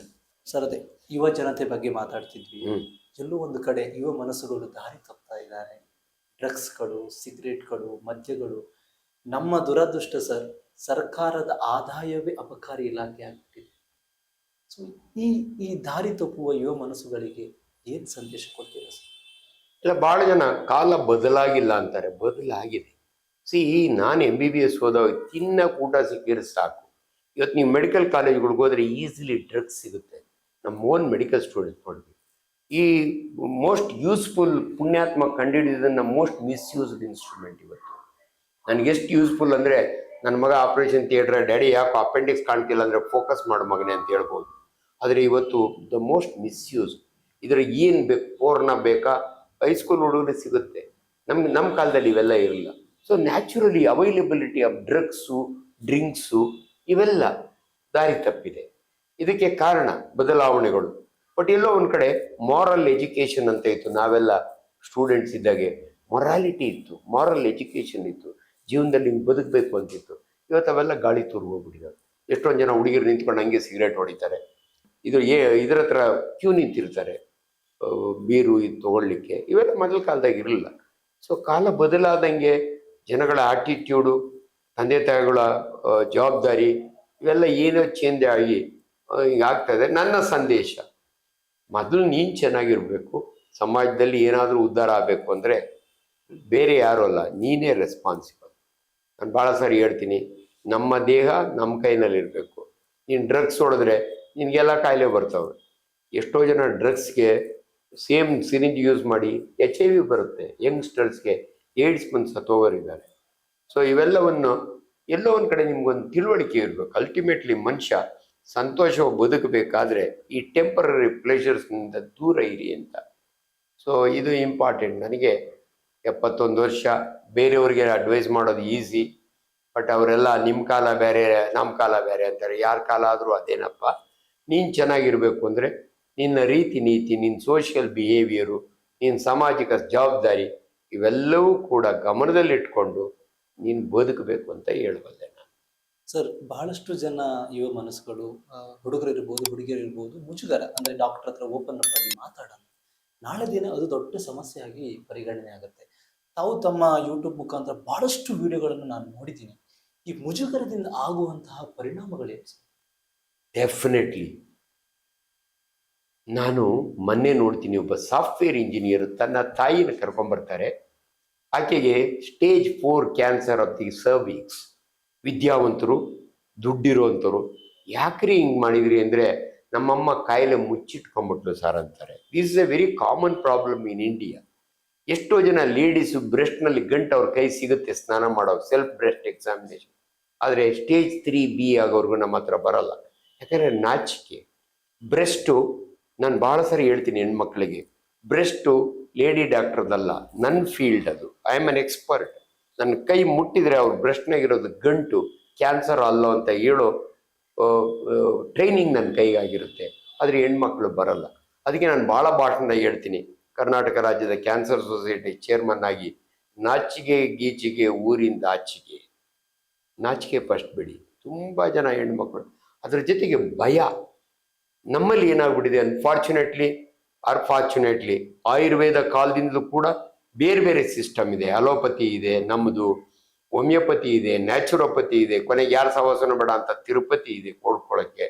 But ಜನಗಳಿಗೊಂದು ಮಾತು ಹೇಳ್ತೀನಿ, ವಿಜ್ಞಾನವನ್ನು ವೈಜ್ಞಾನಿಕವಾಗಿ ತಗೋಬೇಕು. ಇನ್ಫ್ಯಾಕ್ಟ್ ನಾನು ಹುಲಿಕಲ್ ನಟರಾಜು, ಕರ್ನಾಟಕದ ವೈಜ್ಞಾನಿಕ ಸಂಸ್ಥೆ ಅವ್ರ ಪ್ರೆಸಿಡೆಂಟು, ನಾನು ವೈಸ್ ಪ್ರೆಸಿಡೆಂಟು. ನಿನ್ನೆ ತಾನೇ ಇದರೊಳಗೆ ರಾಮನಗರದ ಹತ್ರ ಒಂದು ಕಾರ್ಯಕ್ರಮ ಮಾಡಿದ್ವು ಹೆಣ್ಣು ಮಕ್ಕಳಿಗೆ. ಸೊ ದಯವಿಟ್ಟು ವೈಜ್ಞಾನಿಕ ಚಿಂತನೆಯನ್ನು ಮಾಡ್ಕೊಳ್ಳಿ. ಅದು ಆರೋಗ್ಯದ ದೃಷ್ಟಿಗೆ ಬಂದಾಗೆ ನೀವು ನಾಚಿಕೋಬೇಡಿ. ನೋಡಿ, ನಾನು ಭಾಳ ಇಂಥ ವಿಚಾರಗಳನ್ನ ಭಾಳ ಓಪನ್ನಾಗಿ ಹೇಳ್ಕೊಂಡ್ರು ನಾನು ಒಬ್ಬನೇ. ಇದುವರೆಗೂ ಯಾರೂ ಹೇಳ್ಕೊಂಡಿರಲಿಲ್ಲ. ದೇವಿ ಪ್ರಸಾದ್ ಶೆಟ್ಟಿ ಅವರು ಕಾರ್ಡಿಯೋ ಥೊರಾಸಿಕ್ ಸರ್ಜನ್, ಮಂಜುನಾಥ್ ಅವರು ಕಾರ್ಡಿಯಾಲಜಿಸ್ಟು. ನಾನು ಒಬ್ಬನೇ ಇದುವರೆಗೂ ಡಿಕ್ಲೇರ್ ಮಾಡ್ಕೊಂಡಿರೋದು. ದೊಡ್ಡಬಳ್ಳಾಪುರದ ಪುಂಡಿ ಡಾಕ್ಟರ್ ಅಂದರೆ ನಾನೇ, ಡಾಕ್ಟರ್ ಆಂಜನಪ್ಪ. ಯಾಕೆ ಹೇಳ್ತೀನಿ ಅಂದರೆ, ಹೆಂಗಸರಾಗಲಿ ಗಂಡಸರಾಗಲಿ 30% ಆಫ್ ಹ್ಯೂಮನ್ ಪಾಪ್ಯುಲೇಷನ್ ಅವರಿಗೆ ಪೈಲ್ಸ್ ಇರುತ್ತೆ, ಫಿಶರ್ ಇರುತ್ತೆ, ಫಿಸ್ಚುಲಾ. ಅನ್ಫಾರ್ಚುನೇಟ್ಲಿ ಹೆಣ್ಣು ಮಕ್ಕಳು ನಮ್ಮ ಹತ್ರ ಬರ್ಲಿಕ್ಕೆ ನಾಚಿಕೋತಾರೆ, ಎದುರ್ಕೋತಾರೆ, ಕೊಯ್ದಾಕ್ಬಿಡ್ತಾನೆ ಅಂತ. 30% ನೀವು ನಂಬಿ. ಇದನ್ನು ನಾನು ಭಾಳ ಸರಿ ಮೆಡಿಕಲ್ ಕಾಲೇಜ್ ಪಾಠ ಹೇಳ್ತೀನಿ. ಮನುಷ್ಯ ದೇವರಿಗೆ ಟ್ಯಾಕ್ಸ್ ಕಟ್ಟಬೇಕಂತೆ. ಯಾಕಂದ್ರೆ ನಾವೊಬ್ಬರೇ 2 ಕಾಲ ನಡೆಯೋ ಪ್ರಾಣಿಗಳು, ಬೇರೆ ಯಾವೂ ನಡೆಯಲ್ಲ. ನಮಗೆ ದೇವರು ವಿಶೇಷವಾಗಿ 2 ಕಾಯಿಲೆ ಕೊಟ್ಟಿದ್ದಾರೆ. ಒಂದು ಕಾಲ್ನಲ್ಲಿ ವ್ಯಾರಿಕೋಸ್ ವೈನ್ಸ್, ನಿಂತು ಯಾರು ಕೆಲಸ ಮಾಡ್ತಾರಲ್ಲ ಪೊಲೀಸ್ನವರು, ಅರ್ಚಕರು, ಫ್ಯಾಕ್ಟ್ರಿ ಒಳಗೆ ನಿಂತರು, ಅವರಿಗೆ ವ್ಯಾರಿಕೋಸ್ ವೈನ್ಸ್. ಅಂಡ್ ಮನುಷ್ಯನಿಗೆ ಮಾತ್ರ ಪೈಲ್ಸು, ಫಿಸ್ಚುಲ ಆಗೋದು. ಸೊ 30% ಇದ್ರೆ ಒಂದು ಹೆಣ್ಣು ಮಗಳು ಡೆಲಿವರಿ ಆದಮೇಲೆ ಬಗ ಬಗ ಅಂತ ಉರಿಯುತ್ತೆ, ಪೇಯ್ನ್ ಆಗುತ್ತೆ, ಯಾಕಂದ್ರೆ ಟೇರ್ ಆಗಿರುತ್ತೆ. ಅದು ಲೇಡಿ ಡಾಕ್ಟ್ರಿಗೆ ಪಾಪ, ಅದು ಅವ್ರ ಫೀಲ್ಡ್ ಅಲ್ಲ, ಗರ್ಭಕೋಶ ಅದ್ರ ಮೂತಿ ಅಷ್ಟೇ ಅವ್ರದ್ದು. ಇದನ್ನ ನನಗೆ ತೋರಿಸ್ಬೇಕು, ಅವ್ರು ತೋರಿಸಲ್ಲ, ಇವರು ನಮಗೆ ತೋರಿಸಲ್ಲ. ನನ್ನ ಹತ್ರ ಬಂದಿದ್ರೆ 1 ವಾರದೊಳಗೆ ವಾಸಿ ಮಾಡಿಕೊಡ್ತೀನಿ. ಅದ್ರ ನಾಚಿಕೆ, ಅದ್ರ ಭಯ, ಅದಕ್ಕೆ ಅವ್ರು ನಾಟಿಯವ್ರ ಹತ್ರ ಹೋಗ್ತಾರೆ, ಅಲ್ಲೆಲ್ಲೋ ಮಳೆ ಕೇಳಿಸ್ಕೊತಾರೆ. ಇವತ್ತು ವಿದ್ಯಾವಂತರು ಕೂಡ ಕ್ವಾಕ್ಸ್ ಅಂತೀವಿ ನಮ್ಮಲ್ಲಿ, ಇವ್ರ ಕಡೆ ಹೋಗ್ತಾರೆ. ಆಮೇಲೆ ನಾವೆಲ್ಲ ಹೇಳ್ದಂಗೆ ಬೇರೆ ಬೇರೆ ಸಿಸ್ಟಮ್ಸು ಮಿಸ್ಲೀಡ್ ಆಗ್ತಾರೆ. ಅಯ್ಯೋ ಸವಾಸ ಬೇಡ ಅಂತ ಇನ್ನೊಂದು ಆಲ್ಟರ್ನೇಟಿವ್ ಸಿಸ್ಟಮ್ಗೆ ಹೋಗ್ತಾರೆ. ನಾನೇನು ಅಗೇನಷ್ಟು ಹೋಮಿಯೋಪತಿ ಆಯುರ್ವೇದ ಮಾತಾಡ್ತಾ ಇಲ್ಲ, ಅವ್ರದ್ದೇ ಸಿಸ್ಟಮ್ ಬೇರೆ ಇರುತ್ತೆ. ಅವು ಕೆಲವು ಕಾಯಿಲೆಗಳಿಗೆ ಅವೇ ಬೆಸ್ಟ್ ಇರ್ತದೆ, ಬಟ್ ಕೆಲವು ಕಾಯಿಲೆಗಳಿಗೆ ನಮ್ಮ ಬೆಸ್ಟ್ ಇರುತ್ತೆ. ಇವಾಗ ಬ್ರೆಸ್ಟ್ ಲಂಪ್ಗೆ ಹೋಮಿಯೋಪತಿ ತೊಗೊಂಡ್ರೆ ಕರ್ಗಲ್ಲ, ಅದನ್ನ ಹೇಳ್ತೀನಿ. ಮಂತ್ರ ಹಾಕಿದ್ರೆ ಮಾವಿನಕಾಯಿ ಉದುರಲ್ಲ, ಕಲ್ಲು ಹೊಡೆದ್ರೇ ಉದುರೋದು. ಸೊ ನಾವು ಕಲ್ಲು ಹೊಡಿತೀವಿ ಇದಕ್ಕೆ, ಅಂದರೆ ಆಪರೇಷನ್ ಮಾಡ್ತೀವಿ. ಯಾರು ನಿಮಗೆ ಮಾಯ ಮಾಡೋಕ್ಕಾಗಲ್ಲ, ಕರಗಿಸ್ಲಿಕ್ಕಾಗಲ್ಲ. ಇಂಥ ಮಾತುಗಳು ನಮ್ಮಂಥವ್ರ ಬಾಯಿಂದ ಬಂದರೆ ಶಂಕದಿಂದ ತೀರ್ಥ ಬಂದಂಗೆ. ಒಬ್ಬ ವೈದ್ಯ ಬೋಲ್ಡ್ ಆಗಿ ಜನಸಾಮಾನ್ಯರ ಮುಂದೆ ಈ ರೀತಿ ಮಾತನಾಡಿದರೆ ಅದು ಅವ್ರ ಮನ ಮುಟ್ಟುತ್ತದೆ. ಹೌದು, ನಮ್ಮ ಡಾಕ್ಟರ್ ಹೇಳೋದು ಕರೆಕ್ಟ್ ಇದೆ, ನಾನು ಮೊದಲೇ ಹೋಗ್ಬೇಕಾಗಿತ್ತು ಅಂತ ಬರ್ತಾರೆ. ಇದುವರೆಗೂ ಬಳೆ ಅಂಗಡಿ ಅಜ್ಜಿ ಬ್ರೆಸ್ಟ್ ತೆಗೆದಿದ್ದೀನಿ, ಸ್ಟೇಜ್ 1A ಬಂದಿತ್ತು, 17 ವರ್ಷ ಬದುಕ್ತು ಅಜ್ಜಿ. ಅದೇ ನಮ್ಮೂರಿನವರೇನೆ ಸಾಫ್ಟ್ವೇರ್ ಇಂಜಿನಿಯರು, ಅವಳು ಏನೇನೋ ಟ್ರೈ ಮಾಡಿ ಕೊನೆ ನನ್ನ ಹತ್ರ ಬರೋ ಸ್ಟೇಜ್ 3B 2 ವರ್ಷ ಬದುಕ್ತಾಳೆ. ನೋಡಿ ಎಷ್ಟು ಡಿಫ್ರೆನ್ಸ್, ವಿಜ್ಞಾನ ಎಷ್ಟು ಇಂಪಾರ್ಟೆಂಟ್ ಅನ್ನೋದಕ್ಕೆ ನಿಮ್ಮ ಮುಖಾಂತರ ಇದು ಹೇಳ್ತಾ ಇದ್ದೀನಿ. ಸರ್, ಮೊಬೈಲ್ ಬಗ್ಗೆ ಮಾತಾಡಿದ್ರಿ, ಇದು ಬಹಳ ಬಹಳ ಇಂಪ್ಯಾಕ್ಟೆಡ್ ಟಾಪಿಕ್ ಆಕ್ಚುಲಿ. ಮೊಬೈಲ್ ನಮ್ಮ ಭವಿಷ್ಯವನ್ನ ಸುಲಭ ಮಾಡುತ್ತೋ ಗೊತ್ತಿಲ್ಲ, ಅಥವಾ ಮನೆ ಹಾಳು ಮಾಡುತ್ತೋ ಗೊತ್ತಿಲ್ಲ ಸರ್. ಸರ್, ನಾವು ವಿಡಿಯೋದಲ್ಲಿ ನಾವು ತುಂಬಾ ಜನ ನೋಡಿದ್ದೀರಿ, ಯುವ ಮನಸ್ಸುಗಳು ದಾರಿ ತಪ್ಪಲಿಕ್ಕೆ ಮೊಬೈಲ್ ಒಂದು ಪ್ರೋವೋಕ್ ಮಾಡುತ್ತೆ. ಈ ಮೊಬೈಲ್ ವಿಚಾರದ ಬಗ್ಗೆ ಏನಾದರೂ ಒಂದು ಒಳ್ಳೆಯ ಯೋಚನೆಯನ್ನ ವೀಕ್ಷಕರಿಗೆ ಹೇಳೋದಾದ್ರೆ ಸರ್. ಇಲ್ಲ, ಈ ಮೊಬೈಲ್ನ ನಾನು ಯಾವಾಗಲೂ ಆಟಂ ಬಾಬ್ ಕಂಡಿಡಿದ್ನಲ್ಲ, ಪುಣ್ಯಾತ್ಮ, ಅವನು ಕಂಡಿಡಿದಿದ್ದು ಸಮಾಜಕ್ಕೆ ಒಂದು ಉಪಯೋಗ ಆಗಲಿ ಅಂತ. ಆದರೆ most misused was atom bomb, ಇಲ್ಲಾಂದ್ರಲ್ಲೇ ಬಾಂಬ್. ಅದೇ ರೀತಿ ಈ ಮೊಬೈಲು ಕೂಡ ಜನಸಾಮಾನ್ಯರಿಗೆ ಒಳ್ಳೆಯದಾಗಲಿ ಅಂತ ಇದರಲ್ಲಿ ವಂಡರ್ಫುಲ್ ಎಕ್ವಿಪ್ಮೆಂಟ್. ಬಟ್ ಇದು ಒಂದರಿಂದ ಇವತ್ತು ನಾನು ಒಂದಿಗೆ ಟಾರ್ಚ್ ಕ್ಯಾರಿ ಮಾಡೋದು ಬೇಕಿಲ್ಲ ಹಾಸ್ಪಿಟ್ಲಿಗೆ, ಇದರೊಳಗೆ ಟಾರ್ಚ್ ಇರುತ್ತೆ, ಪಲ್ಸ್ ನೋಡ್ಬೋದು ಎಷ್ಟು ಅಂತ, ಬೇಕಾದಷ್ಟು ಉಪಯೋಗಗಳಿದ್ದಾವೆ. But unfortunately most misuse. ನೀವು ನಂಬಿ, ನಾನು ಹಾಸ್ಪಿಟ್ಲ್ ಸೂಪರ್ಡೆಂಟ್ ಆಗಿದ್ದಾಗೆ ನಾನು ಪೇಷಂಟ್ ಸುಧಾರಿಸೋದು ಈಸಿ ಇತ್ತು. ಅದೇ ಈ ಮೊಬೈಲ್ ಇಟ್ಕೊಂಡು ಹೊರಗಡೆ ನಿಂತ್ಕೊಂಡು ಬಡ್ಕೊಳ್ಳೋರಲ್ಲ, ಅದು ಯಾವ ಮಟ್ಟಕ್ಕೆ ಅಂದರೆ, ಚಿಕ್ಕಪ್ಪ ಎಲ್ಲಿದೆಯಾ, ಅಮ್ಮ ಈಗ ಆಗೋ ಗೊಟಕ್ಕಂತಾಳೆ ಅಂತ ಅವಳು ಬಡ್ಕೊಳ್ಳೋದು ನೋಡಿದರೆ ನನಗೆ ಇವ್ರನ್ನ ಕಂಟ್ರೋಲ್ ಮಾಡೋದಕ್ಕೆ ಕಷ್ಟ. ಅದರೊಳಗೆ ಮಕ್ಕಳು ಇವತ್ತು ಎಲ್ಲೋ ಒಂದು ಕಡೆ ಕೋವಿಡ್ ಬಂದು ನಮ್ಮ ಮನೇಲಿ ಮಕ್ಕಳಿಗೆ ಫ್ರೀಯಾಗಿ ಮೊಬೈಲ್ ಕೊಟ್ಟರು. But really it is judicially use ಮಾಡಿದರೆ one of the best invention ಇದು. ಬಟ್ ಇಲ್ಲ ಅಂದರೆ ಇವತ್ತು ಬಹಳ ಜನಕ್ಕೆ ತೊಂದರೆ ಆಗ್ತಿರೋದು ಮೊಬೈಲ್ನಿಂದ. ಅದು ಯಾಕಂದರೆ ಮಿಸ್ಯೂಸ್, ಅದನ್ನು ಪ್ರಾಪರಾಗಿ ಯೂಸ್ ಮಾಡಿದರೆ ಆ ತೊಂದರೆಗಳಾಗಲ್ಲ. ಇದು very very important. Yes sir. Sir, ಒತ್ತಡದಿಂದ ಈಗ ಬದುಕಂದು ನೀವು ಹೇಳಿದ್ರಿ, ಬಹಳ ಒತ್ತಡ, ದಿನ ಬೆಳಗಾದ್ರೆ ಕೆಲಸ, IT, BT, ಬಿಸ್ನೆಸ್, ಬಹಳ ಒತ್ತಡ. ಈ ಒತ್ತಡದಿಂದ ಹೊರ ಬರಲಿಕ್ಕೆ ಏನಾದರೂ ಸರಳ ಉಪಾಯಗಳಿದೆಯಾ? ಇಲ್ಲ, ಎಲ್ಲೋ ಒಂದು ಕಡೆ ಹೇಳೋದು ಈಸಿ, ಮಾಡೋದು ಕಷ್ಟ. ಧ್ಯಾನ ಮಾಡಿ ಅಂತೀವಿ, ಎಲ್ಲೋ ಒಂದು ಕಡೆ ಕೂತು ಮನಸ್ಸನ್ನು ಕಂಟ್ರೋಲಿಗೆ ತಗೊಳ್ಳಿ ಅಂತೀವಿ. ಬಟ್ ಹಾಗಲ್ಲ, ಏನಾಗ್ಬಿಡ್ತೀವ, ನನಗೇನೆ 8:30 ನಾನು ಪ್ರಾಕ್ಟೀಸ್ ಮುಗಿದ್ರೆ ಹೋಗಿ ಒಂದು ಅರ್ಧ ಗಂಟೆ ಮನೆ ಮೇಲೆ ವಾಕಿಂಗು, ವ್ಯಾಯಾಮ, ಆದರೆ 10:45 ನನ್ನ ಪೇಷಂಟ್ಸ್ ಮುಗಿಯಲ್ಲ. ಬೆಳಗ್ಗೆ ಭಾಳ ಬೇಗ ಎದ್ದು ವಾಕಿಂಗ್ ಮಾಡೋಣ ಅನ್ಕೋತೀನಿ, ಅನ್ಫಾರ್ಚುನೇಟ್ಲಿ ರಾತ್ರಿ ಎಮರ್ಜೆನ್ಸಿ ಸರ್ಜರಿ ಮುಗಿಯೋ 1:30 ಆಗುತ್ತೆ. ಸೊ ಇಂಥ ಒತ್ತಡಗಳು ಎಲ್ರಿಗೂ ಕೂಡ. ಸೊ ಹೆಂಗೋ ನಿಭಾಯಿಸ್ಕೊಂಡು ಮ್ಯಾನೇಜ್ ಮಾಡೋದನ್ನು ಕಲೀರಿ ಅಂತೀವಿ. ಡೆಫಿನೆಟ್ಲಿ ಎಲ್ಲೋ ಒಂದು ಕಡೆ ಧ್ಯಾನ, ಎಲ್ಲೋ ಒಂದು ಕಡೆ ವ್ಯಾಯಾಮ, ಎಲ್ಲೋ ಒಂದು ಕಡೆ ಫ್ಯಾಮಿಲಿ ಜೊತೆ ಟೈಮ್ ಕಳೆಯೋದು. ಇದು ಲೇಟೆಸ್ಟ್ ಪ್ರಾಬ್ಲಮ್ ಅಂದರೆ ಎಲ್ಲ ಮೈಕ್ರೋ ಫ್ಯಾಮಿಲಿಗಳು, ಗಂಡ ಹೆಂಡತಿ ಮಕ್ಕಳು ಮಾತ್ರ. ಮೊದಲಂಗೆ ಅಜ್ಜಿಗಳು ಇರೋರು, ತಾತ ಇರೋರು, ದೊಡ್ಡ ಫ್ಯಾಮಿಲಿ ಇರೋದು, ಇವೆಲ್ಲ ನಿಭಾಯಿಸ್ಕೊಂಡು ಹೋಗೋರು. ಇವತ್ತು ಇವೆಲ್ಲ ಡಿಸ್ಟ್ರಾಕ್ಷನ್ ಆಗ್ಬಿಟ್ಟಿದೆ. ಸೊ ಹಾಗಾಗಿ ಎಲ್ಲೋ ಒಂದು ಕಡೆ ಮನುಷ್ಯ ಬದುಕುವುದನ್ನು ಕಲಿಬೇಕು. ಅದಕ್ಕೆ ಭಾಳ ಇಂಪಾರ್ಟೆಂಟು. ಆರೋಗ್ಯನೂ ನೋಡ್ಕೋಬೇಕು, ಎಲ್ಲೋ ಒಂದು ಕಡೆ ಮನಸ್ಥಿತಿಯನ್ನು ಇದು ಮಾಡ್ಕೋಬೇಕು. ಬಟ್ ತುಂಬ ಆಂಬಿಷಿಯಸ್ ಆಗಿ ಭಾಳ ಬೇಗ ಆಸ್ತಿ ಮಾಡಬೇಕು, ಭಾಳ ಬೇಗ ಇದು ಅವನ್ನೆಲ್ಲವನ್ನು ಬಿಟ್ಟು ಬದುಕುವುದನ್ನು ಕಲಿತ್ರೆ ಮನುಷ್ಯ ಆರೋಗ್ಯವಾಗಿ 100 ವರ್ಷ ಬದುಕಬಹುದು ಅನ್ನೋದು ನನ್ನ impression. Thank you so much sir. ನಿಮ್ಮ ಸರಳತೆ, ನಿಮ್ಮ ಸಮಾಜ ಸೇವೆ, ನಿಮ್ಮ ಜನಸೇವೆ, ವೈದ್ಯಕೀಯದಲ್ಲಿ ನೀವು ಸ್ಫೂರ್ತಿ, ನೀವು ಮೂಡಿಸಿದ ಛಾಪು ಬಹುಶಃ ರಿಪ್ಲೇಸ್ಮೆಂಟ್ ಈ ಯುಗದಲ್ಲಿ ಭಾರಿ ಕಷ್ಟ. ಸರಕಾರಿ ಶಾಲೆಯಲ್ಲಿ ಓದಿ ಇವತ್ತು ಕರ್ನಾಟಕದ ಆಸ್ತಿಯಾದಂತಹ, ದೇಶದ ಆಸ್ತಿಯಾದಂತಹ ಅಂಜನಪ್ಪ ಸರ್ ಅವರ ಬದುಕಿನ ಜರ್ನಿಯನ್ನು ಎಳೆ ಎಳೆಯಾಗಿ ಬಿಚ್ಚಿಡುವಂತಹ ಪ್ರಯತ್ನವನ್ನು ಮಾಡಿದ್ವಿ. ಸಮಾಜಕ್ಕೆ ಅವರು ಕೊಟ್ಟಂತಹ ಸಂದೇಶಗಳನ್ನು ತಾವೆಲ್ಲರೂ ಕೂಡ ತಮ್ಮ ಬದುಕಲ್ಲಿ ರೂಢಿಸಿಕೊಳ್ತಾರೆ ಅನ್ನುವಂಥ ಬಲವಾದ ನಂಬಿಕೆ ನಮ್ಮದು. ಅಂಜನಪ್ಪ ಸರ್, ನಮ್ಮೂರಿನ ಎಲ್ಲ ದೈವ ದೇವರ ಹಿರಿಯರ ಆಶೀರ್ವಾದ ನಿಮ್ಮ ಮೇಲಿರಲಿ.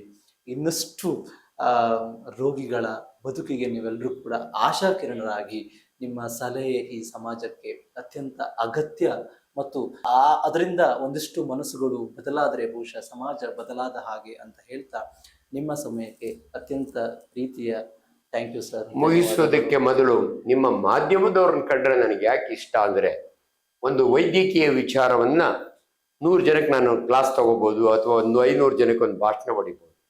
ಆದರೆ ನಾನು ಹೇಳಿದ ಉಪಯುಕ್ತ ಮಾಹಿತಿಗಳನ್ನ ಜನಸಾಮಾನ್ಯರಿಗೆ, ಇಡೀ ಪ್ರಪಂಚಕ್ಕೆ ತಲುಪಿಸುವಂಥ ಶಕ್ತಿ ಇರೋದು ಮಾಧ್ಯಮದವರಿಗೆ.